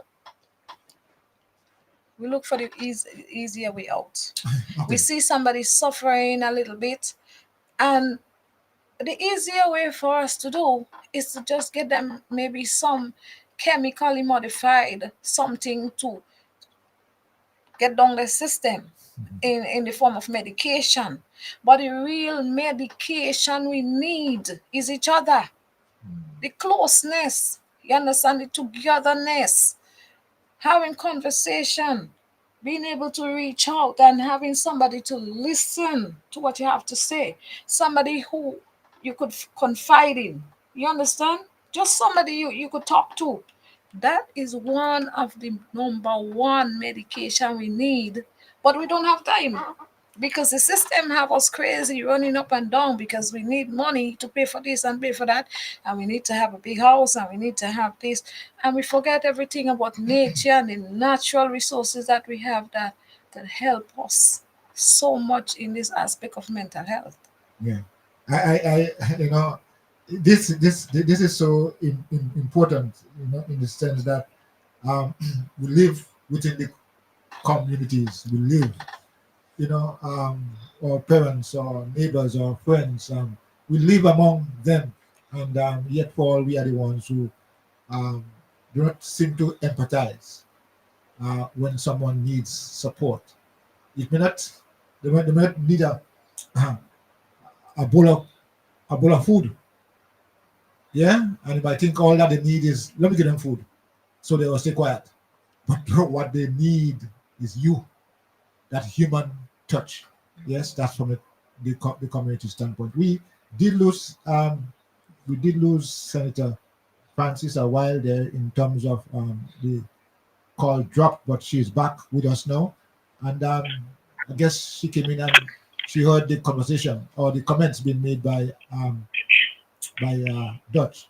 So Yes. yes, your thoughts on what you said. We'll hear from um, our next guest in just a little while. But your thoughts on this whole issue about the community being involved in supporting reaching out to. Uh, Oh, so I agree with everything that your guest since you indicated, and I just want to add my comments here to say or to strengthen that the support. When we think about community support, a community can be a geographical context, and it can also mean community that you've created. Right now, one of the things I always say to my clients or people that I come in contact with, as it relates to that mental health aspect of my life, of the professional life, a plan, a mental health plan. So just you have that hurricane preparedness. Okay, this is where we're going. This is what you need to have your community mental health plan. So you build your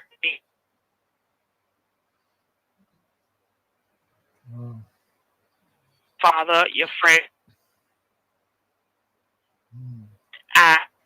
you have it written down. Mental health for my once that I trust can reach out to. They are identified. They know that they belong to my mental health crisis plan. So it's not surprise to them. They are aware, they're on standby. But that community support can be not through geographical, but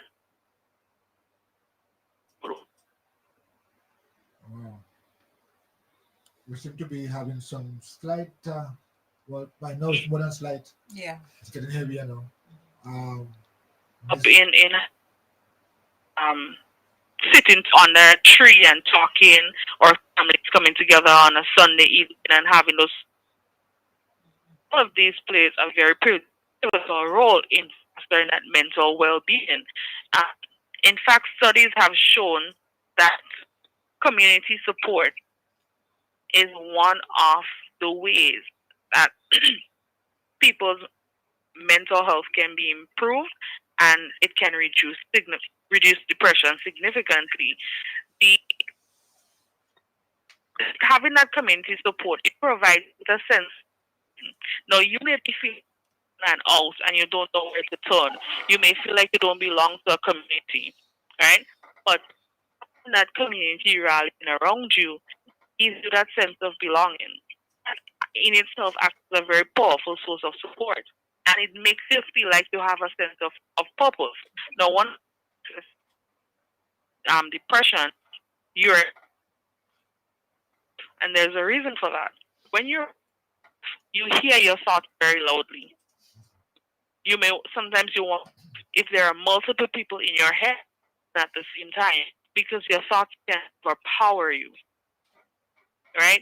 So if you have that community support and you're interacting with people, the advice and the love and support that they're showing you, it will drown out what you are hearing in your thoughts, and it's to the point where it can stifle those that intrusive thoughts that may send you to the opposite end of that spectrum when it comes to your mental state. So community support is one of the things that I support, I encourage, and sometimes we have to ask ourselves, what it is that I am doing to create a safe space for other people to reach out to me in a community.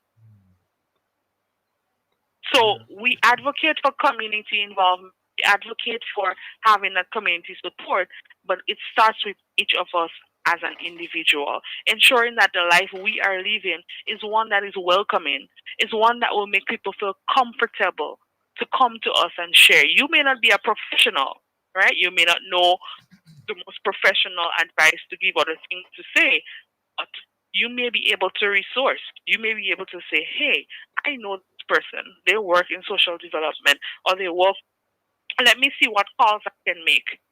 And you resource and you outsource. There are different ways that you can help belonging to your community to help people who are having challenges with their mental health. Good. All right. Yeah. So your thoughts on this whole community approach, as what Senator Francis is supporting, a community involvement, a community approach to this whole situation. Yeah. So I'm going to talk about the aspect. Mental health to me is many different things, a lot of the things that we're speaking about. But one of the big issues that I think, especially as Black African Caribbean people, we don't really speak about is the food that we eat, the aspect of health in regards to that. A lot of the foods that we eat, there's a lot of oils, a lot of fried foods, a lot of sugar, and we know in the Black communities, we suffer a lot with high blood pressure, diabetes. We also know that sugar is a drug.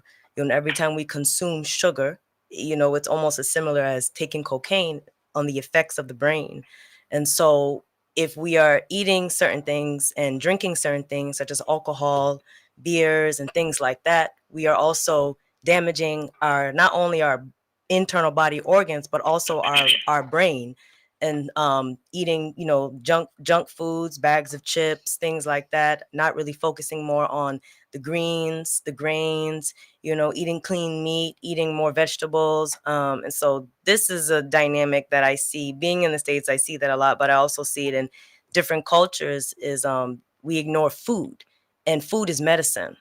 you know Everything you put inside your body, you're putting not only the aspect of the nutrients, but the energy, the spirit behind it, which is one of the reasons we call alcohol spirits, because when people consume alcohol or beer, they start acting different. They start acting as different type of spirits, entities, and things like that. And so I think bringing that more to awareness and really educating our children on health and food, and being more mindful of when we eat some sweets, being more mindful. It's okay to eat the sugar, but if you're mindful that you're eating the sugar. But if you're just eating the sugar and you're not even reading the ingredients, I mean, a lot of the foods that are given to us, especially in the Black communities, not just here, not just in the States, around the world, towards Black African people, a lot of the foods, when you pick up the bag and you read the ingredients and you see the type of chemicals, red dye, this, that, and you wondering like, well, why am I even eating this? This is not even something that should be eaten.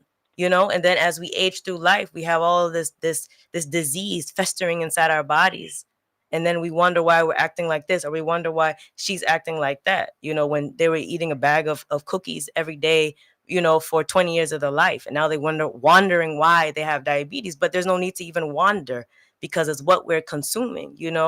And a lot of people, they think to eat healthy is expensive, but no, it's actually the opposite. It's more expensive to go and buy a bag of chips for $5 when you can maybe buy a bundle of callaloo for $5, and that actually will stretch and feed more people. So really, when we look at this dynamic, we really begin to realize that it is actually cheaper to eat healthy. And not only is it cheaper, it's a better way of living. And I will say one more thing, in regards to consuming alcohol. It's definitely a big thing. It's a popular thing. It's almost quote unquote normal in our communities. But I think as Black people, we really need to open our eyes and really ask ourselves, drink if you want your drink, but before we take that drink, ask yourself, well, what is the reason I feel that I need this drink?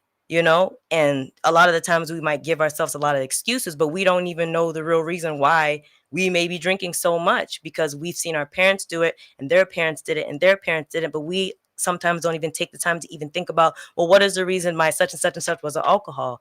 And then when we take the time to look at our own lives or reflect on our ancestors' lives, and we recognize, well, this person had a lot of trauma and this person had a lot of pain, and then we begin to realize, well, okay, this may be the reason why I may be drinking so much. Maybe there is something inside of my body that I'm not dealing with. Maybe there's something that took place in my life that was very traumatic, and I'm not really addressing it.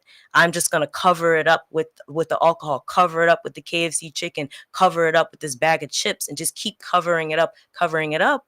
And then by the time you become an elder, and deep your soul, you don't even know who you are sometimes. Your soul has left you. You're just physically, as Sister Dutch said the other day, a lot of people walk around as zombies, as just lifeless. The soul is as if the soul has just died, and I recognize as life, like we all have our struggles and we all have things that we're going through and dealing with. And this kind of ties back into, yes, it's very important to have purpose. It's very important to really create, an aspect of community. And some of us were born into beautiful communities. And some of us as people, we have to go out there and find these communities, but never stop and never give up, and please, if you feel that there's anything that you're going through, please reach out to help, reach out to an individual that you trust. And I'll say this last thing is that that's something that I've recognized growing up, in a Caribbean household, is that, we don't really talk about things. If something happens, you might just be told to just move on, brush it off. We don't really talk about things. And this is directly to like Black men in particular, Black men all around the world, especially them in particular. They are not given the freedom or permission to cry, or the freedom or permission to speak about what is bothering them. A lot of them, they tend to hold on tight to all of their problems and issues because they have been raised in a mentality that if they even open up and speak about feeling sad or speaking about something, then it makes them less of a man, which I think is ridiculous, because in the end of the day, we're all human. We all have emotions. We have sadness, happiness, laughter. And so there's no issue in regards to having to release the emotion of crying or this or that. And so this is another, dynamic and a challenge that I see in our communities that need to start being brought to the forefront and being addressed, so we can make sure that this new generation coming in of children, we are raising them in a more healthy, uprighteous manner. And so they will not have to suffer with depression and mental illness and all of these different,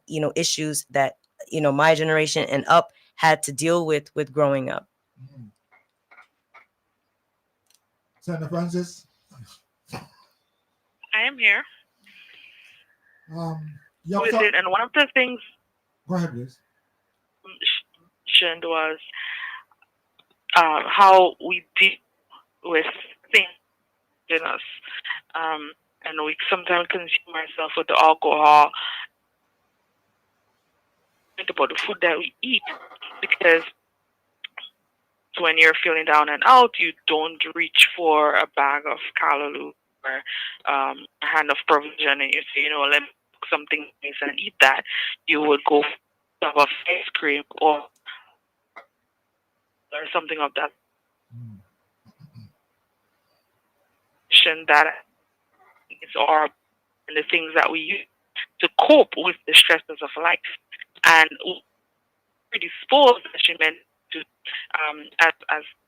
as Black people to gravitate to fried foods and those types of things, and that contributes. So imagine you're drowning yourself in fatty foods or sugar. Is in itself is causing you to weight, health complication.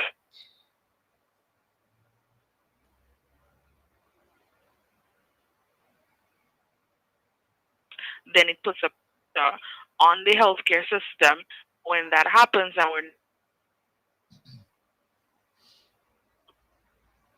to now go and donation sheets, all of those things. Those things, frustration, no effect. So we have to recognize the source of those challenges, so we can manage. One thing affects the other. So I just wanted to comment that she made mention of that. Yes, certainly. One thing leads to the other. Yeah. And it is so important in this time that we make a deliberate effort to look out for each other. My response. Sorry, I did not hear you properly. I said we have to make a deliberate effort and attempt to look out for each other. My response to the situation will be different to your response and another person's response. And I should not say, well, why are they behaving like that? That's nothing, man. And we slide it over and pass on. But we have to understand that each one of us has our own response level and on understanding this whole issue. So what would you like to say to our people, basically in terms of being prepared, being ready, being able to respond adequately? Yes, we can respond, but sometimes the level of response that is what is necessary. What would you like to say to our societies or communities or people about being able to respond adequately to these challenges?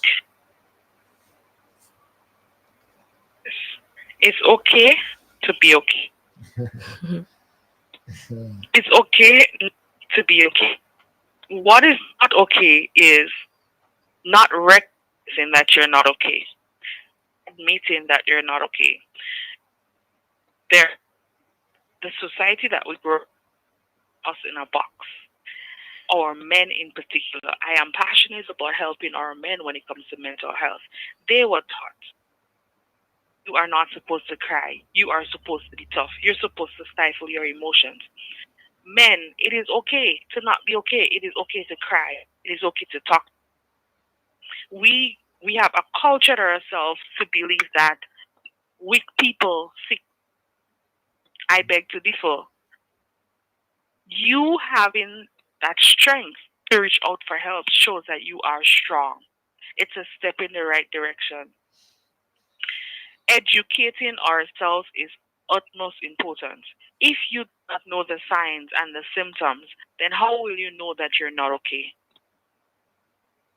Men were taught, and forgive me for saying this, but as a man, to show that you're a man, you're supposed to be able to drink beers and consume alcohol.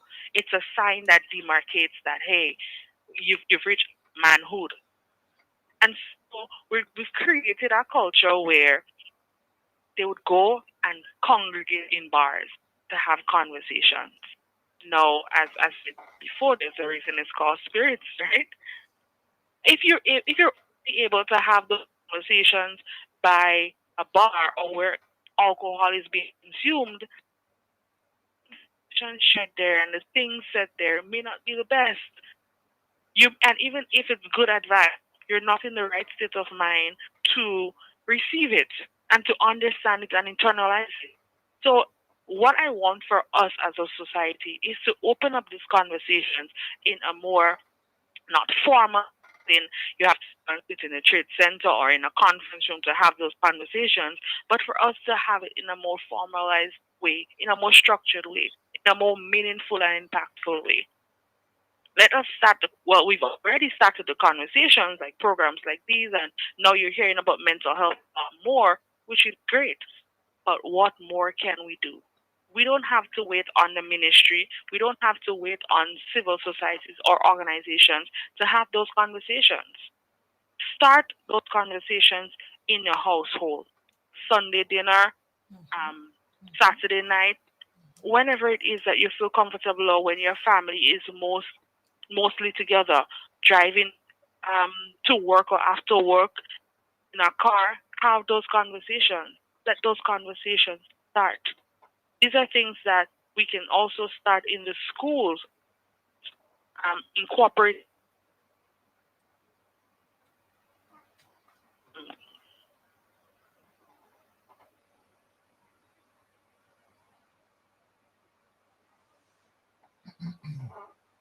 Yeah. Are you there? Oh, wow. Yes, we having some connectivity issues here. Yeah, but I think the sentiment expressed is positive. Yeah, you wanted to add something there? I wanted to, thankful for the sister for elaborating more on the men. Of course, as women, we have our thing, but the brothers as well. I think naturally, as women, we we express our emotions, we cry, we talk, we laugh, we love to get together with our sisters, we have meaningful conversations and things like that in a healthy manner. But one of the issues, yeah, is the brothers, because we know a lot of our brothers in particular suffer with a lot of prostate cancer, and a lot of that has to do with the drinking and the food and things like that. And when we talk about community and oneness, it's men and women, and so we care about our brothers. We want our brothers to be here, to be fathers, to be husbands, and to be a part of the communities to protect us. But I actually have a short poem, a piece that sort of talks about what we're speaking about when it comes to our health, if that's okay. Yes. To share. Yeah, share it. Yes. Yes. So this piece is called Critical. I question how long will I live. I was raised not to trust the pigs. The pigs, gunning, lynching, taking us out, feeding us GMO foods, raping us out. Nothing is real in their reality. Got me hesitant to eat a fresh apple from the tree. Adam and Eve apparently could not see the falsehood truth of what was hidden beneath. no longer comfortable in the shower. The water is not clean. It comes from the sewer. Know what I mean? People drawing on faces. We need to learn how to embrace us. Quit looking to be famous. All they care to do is blame us for anything. They've gotten too used to pulling us by their own strings. Wake up, Black people. Put down the chicken wings, soda and chips, eating the high cholesterol dips, filtering your mind with poison. Smoking cigarettes equivalent to a child that plays with toys, and all it does is blacken your lungs. Black is something you already have. No need to step backwards to own what you already have. It's a silent war, more deadly than guns and knives, bombs that strive to take out nations. Black men growing to be gay sons of loving mothers, and to my brothers behind the bars, caged, full of rage, silence. African nation, wake up. We are suffering. Wake up. We are suffering. Wake up. We are the strength. To my sisters, put down the cups. Heal the children of our nation. You hold the essence of creation. Between those brown thighs, laying with multiple men off the high green smoke. Spending money on foolishness until your pockets go broke. Who will heal this coming generation? This is not about patience. Silent war, silent deaths. This is critical.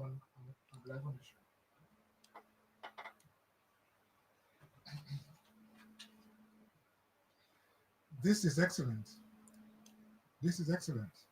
All right, let me see if I can make contact with well, seems, as I said, we seem to be having some connectivity problems here, issues here this morning. Senator Francis, yes, you're there with us again. Hello, are you there?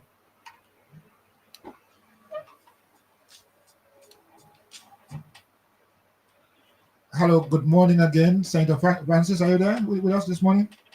I'm here. I'm not sure why the call keeps. Yeah, I don't know. Landline. Yeah. All right.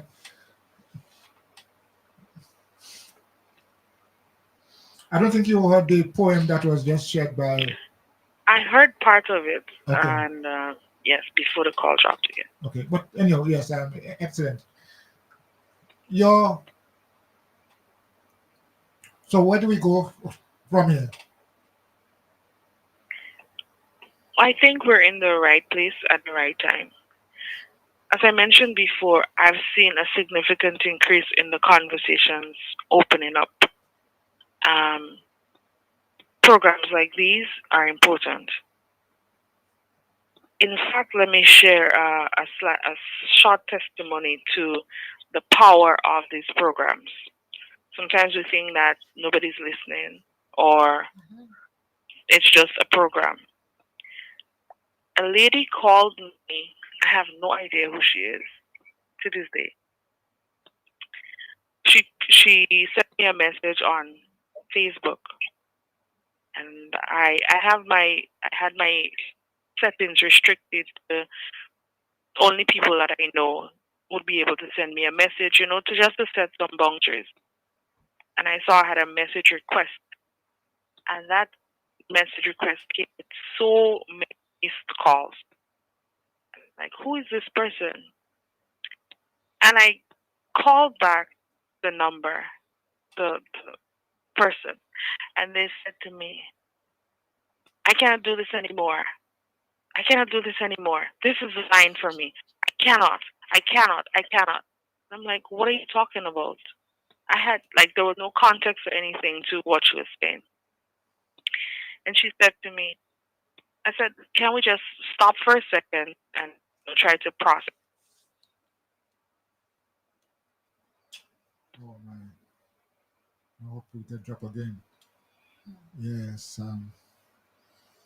Senator Francis, are you there? Yes, we have lost again. Yes, Yeah, I was interested. I am still interested in that testimony, and one can anticipate if someone who's saying, "Listen, I can't go any further," and we have a lot of these things within our communities, probably right in our back doors, right in our neighbors, friends, and so on. And I think I am hearing the question being asked: what are we doing about that? Do we stand by and say, "I don't care"?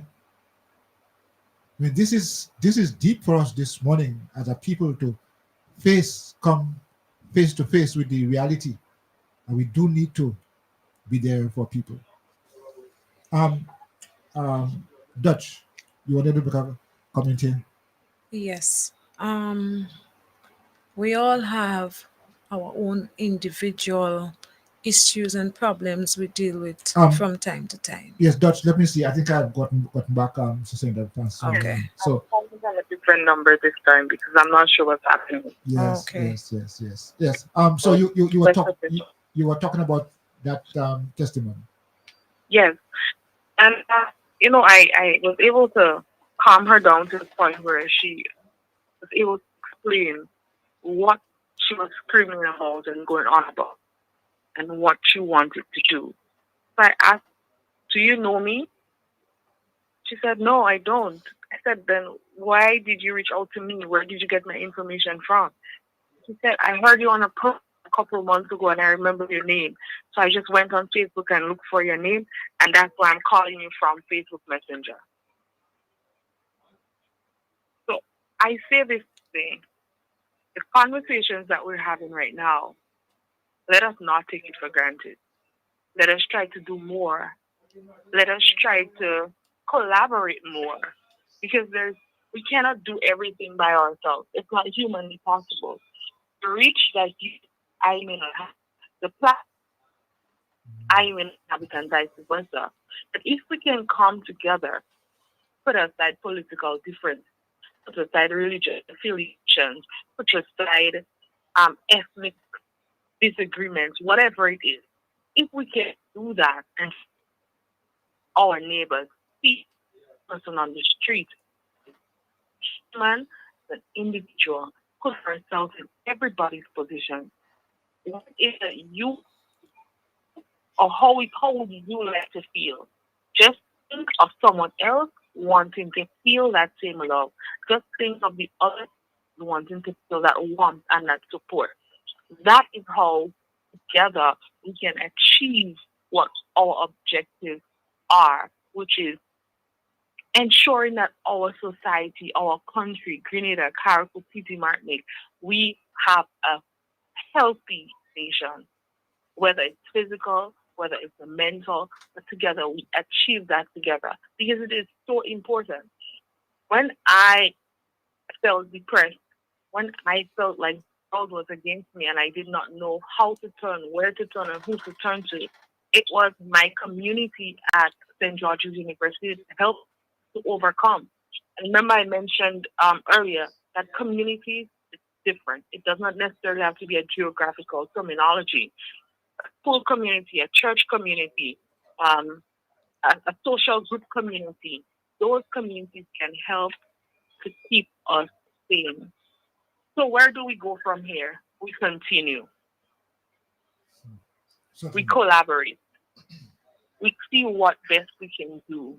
We come together as one.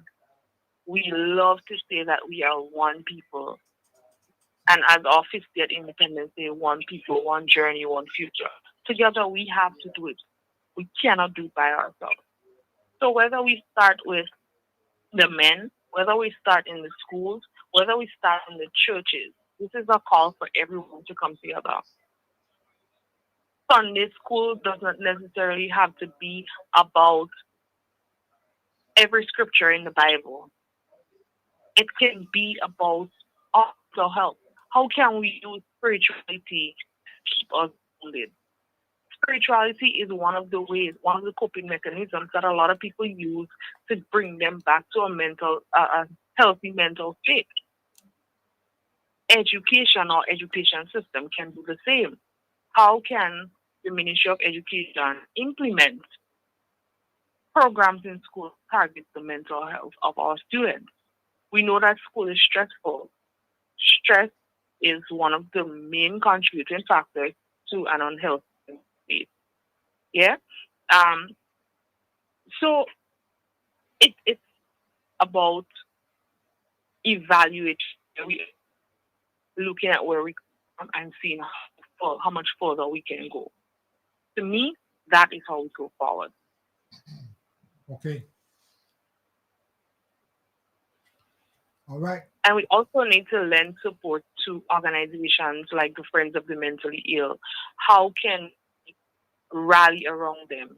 I know the Friends of the Mentally Ill, we do tea parties, fundraisers, different initiatives that we undertake. Right now, we have a program, a series that's being streamed on YouTube. You, simple as liking or subscribing to the Facebook page or the YouTube page, sharing some of the things that we talk about, the programs have on. Those are ways that you can actually help the families, the individuals who are at the mental institution. As families, what are you doing to support them? Are you educating yourself? Are you ensuring that you're knowledgeable enough to know that discrimination is not the best way to support them, or just placing them in an institution and forgetting about them is not to help them recover and to put them back to that mental state? How can we support each other? The nurses, the staff at the mental institution, they cannot do it for themselves. They cannot do it by themselves. They need us. They need. So whatever institutions like organizations like ours reach out to the public for help with, this is ways that we can. This is how we go forward. We like to be reactive in our team. Let us be proactive. Okay. Let us not wait until it comes to our doorstep. Let us not wait until it becomes a place within our immediate home or within our immediate community. That is when we're gonna, decide, oh my God, what I can do. Sometimes it may be too late. Yep. Take the opportunities now to educate ourselves, understand the signs, understand the symptoms, and help each other. All right. I think that's great. You wanted to say something? We'll Yes. come back to you in a while to continue what you're saying. Okay. Yes. So I wanted to add on to what the sister's saying, just a message that came to me, and this is more for any children that are listening or any youth.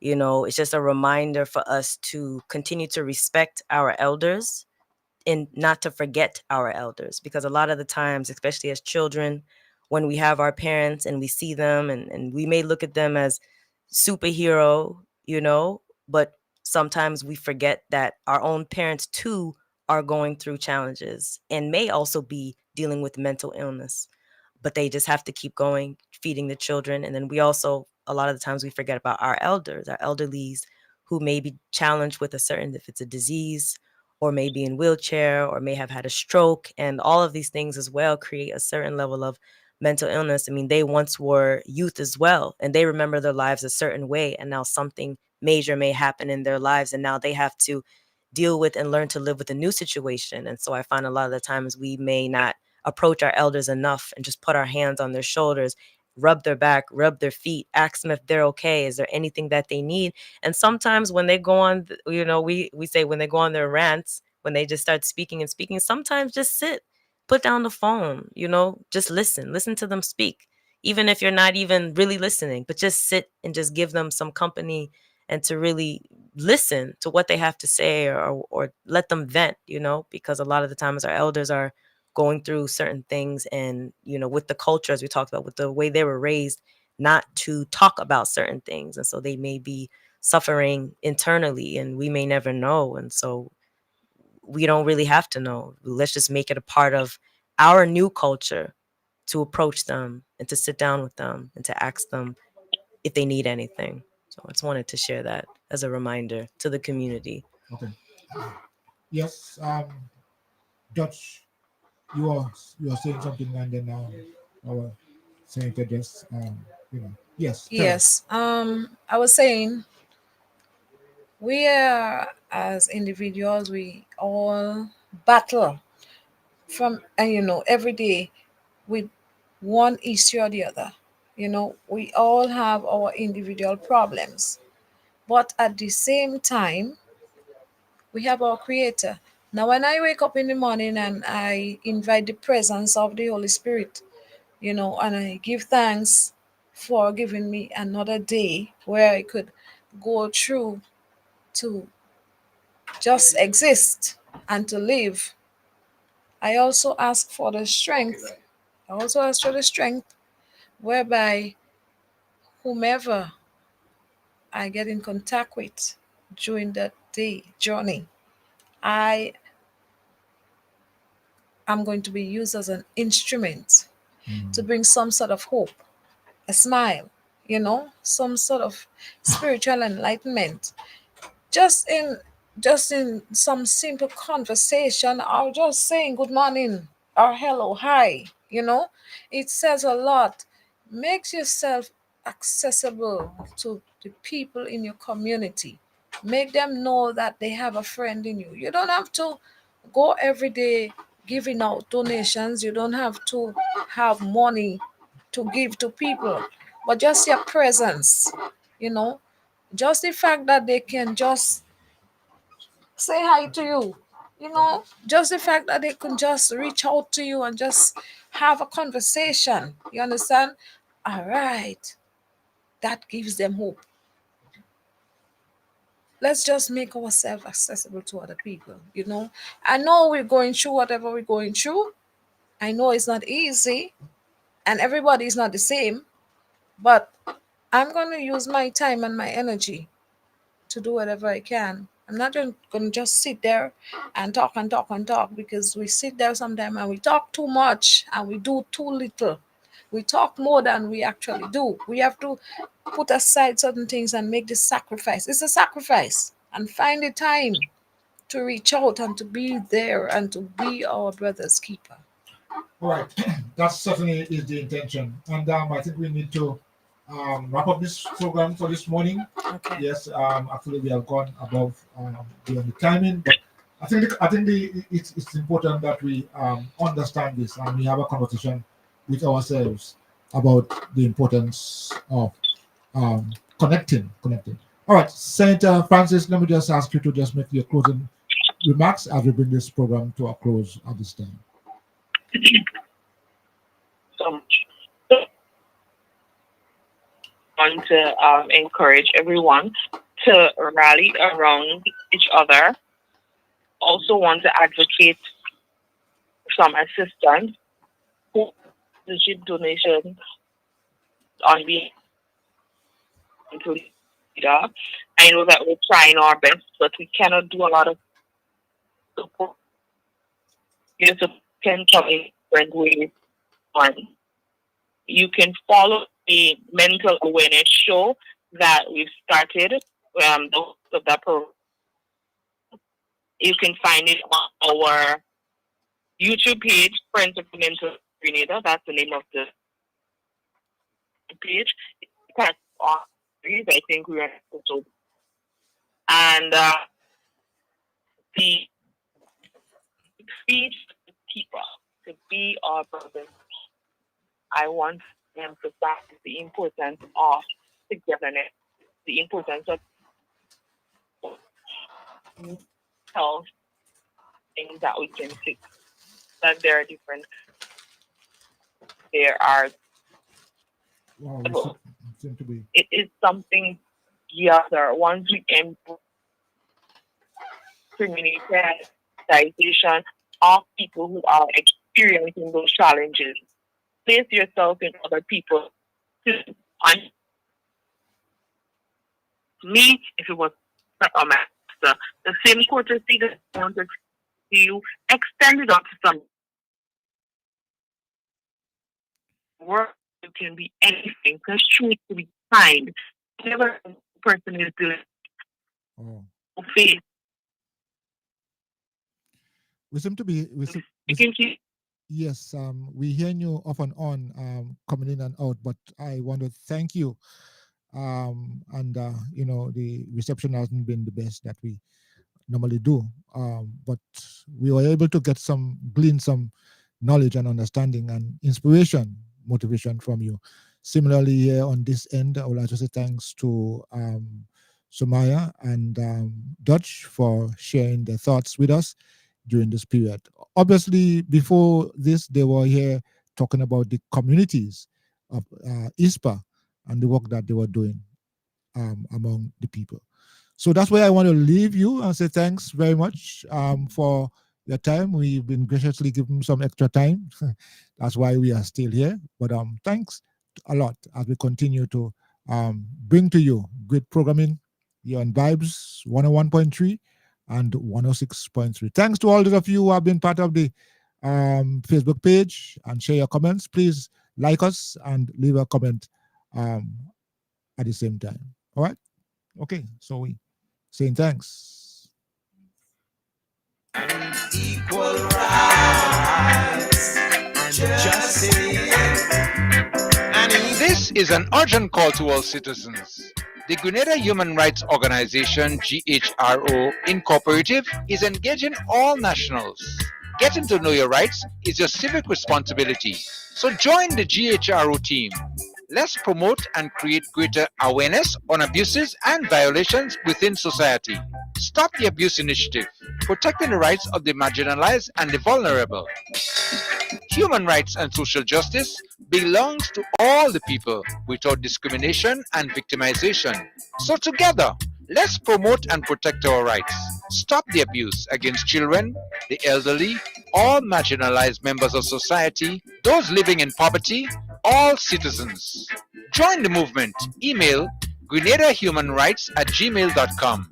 Telephone numbers 473-419-5479 and 407-4597. Website www.grenadahumanrights.org. Equal rights and justice. It's estimated 1 in every 10 people in Grenada have the sickle cell trait. Having the trait does not mean you are sick or unhealthy. Very healthy people have the trait. Unfortunately, many of these people are unaware that they carry the trait. You see, when 2 people with the trait have a child, there is a 1 in 4 chance that the child will be born with the sickle cell disease. That is why it is important to know if you have the trait. Sickle cell is associated with life-threatening conditions, and it can be very painful. You see, the body's red cells can pass freely through the arteries and veins, but the sickle cells can get stuck, and this is what causes pain. This disease, you cannot catch it from someone. It is inherited. You are born with the trait or the full-blown disease. It comes from your parents. So let's talk sickle cell and what it is about and what can be learned about it and how to live with it. Let's all make better decisions about our family's health by learning the facts and getting tested. A message from the Sickle Cell Association of Grenada. Please call 458-6399 or email us at grenadasc@gmail.com.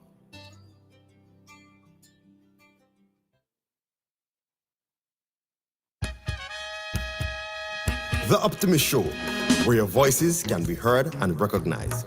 The Optimist Show is on Vibes 101.3 and 106.3 FM every Saturday morning from 9 a.m. to 11 a.m. The Optimist Show is about news, information, activism, and entertainment. On The Optimist Show, optimism is spread to every viewer and listener.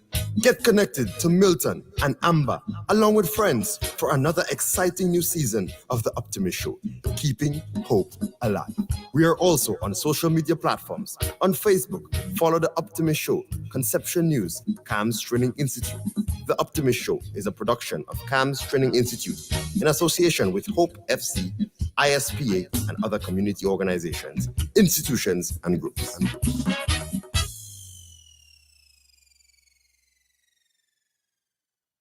In our part of the world, we need to be prepared for natural disasters like storms and hurricanes, even outside of the season. I'm sure you'll agree that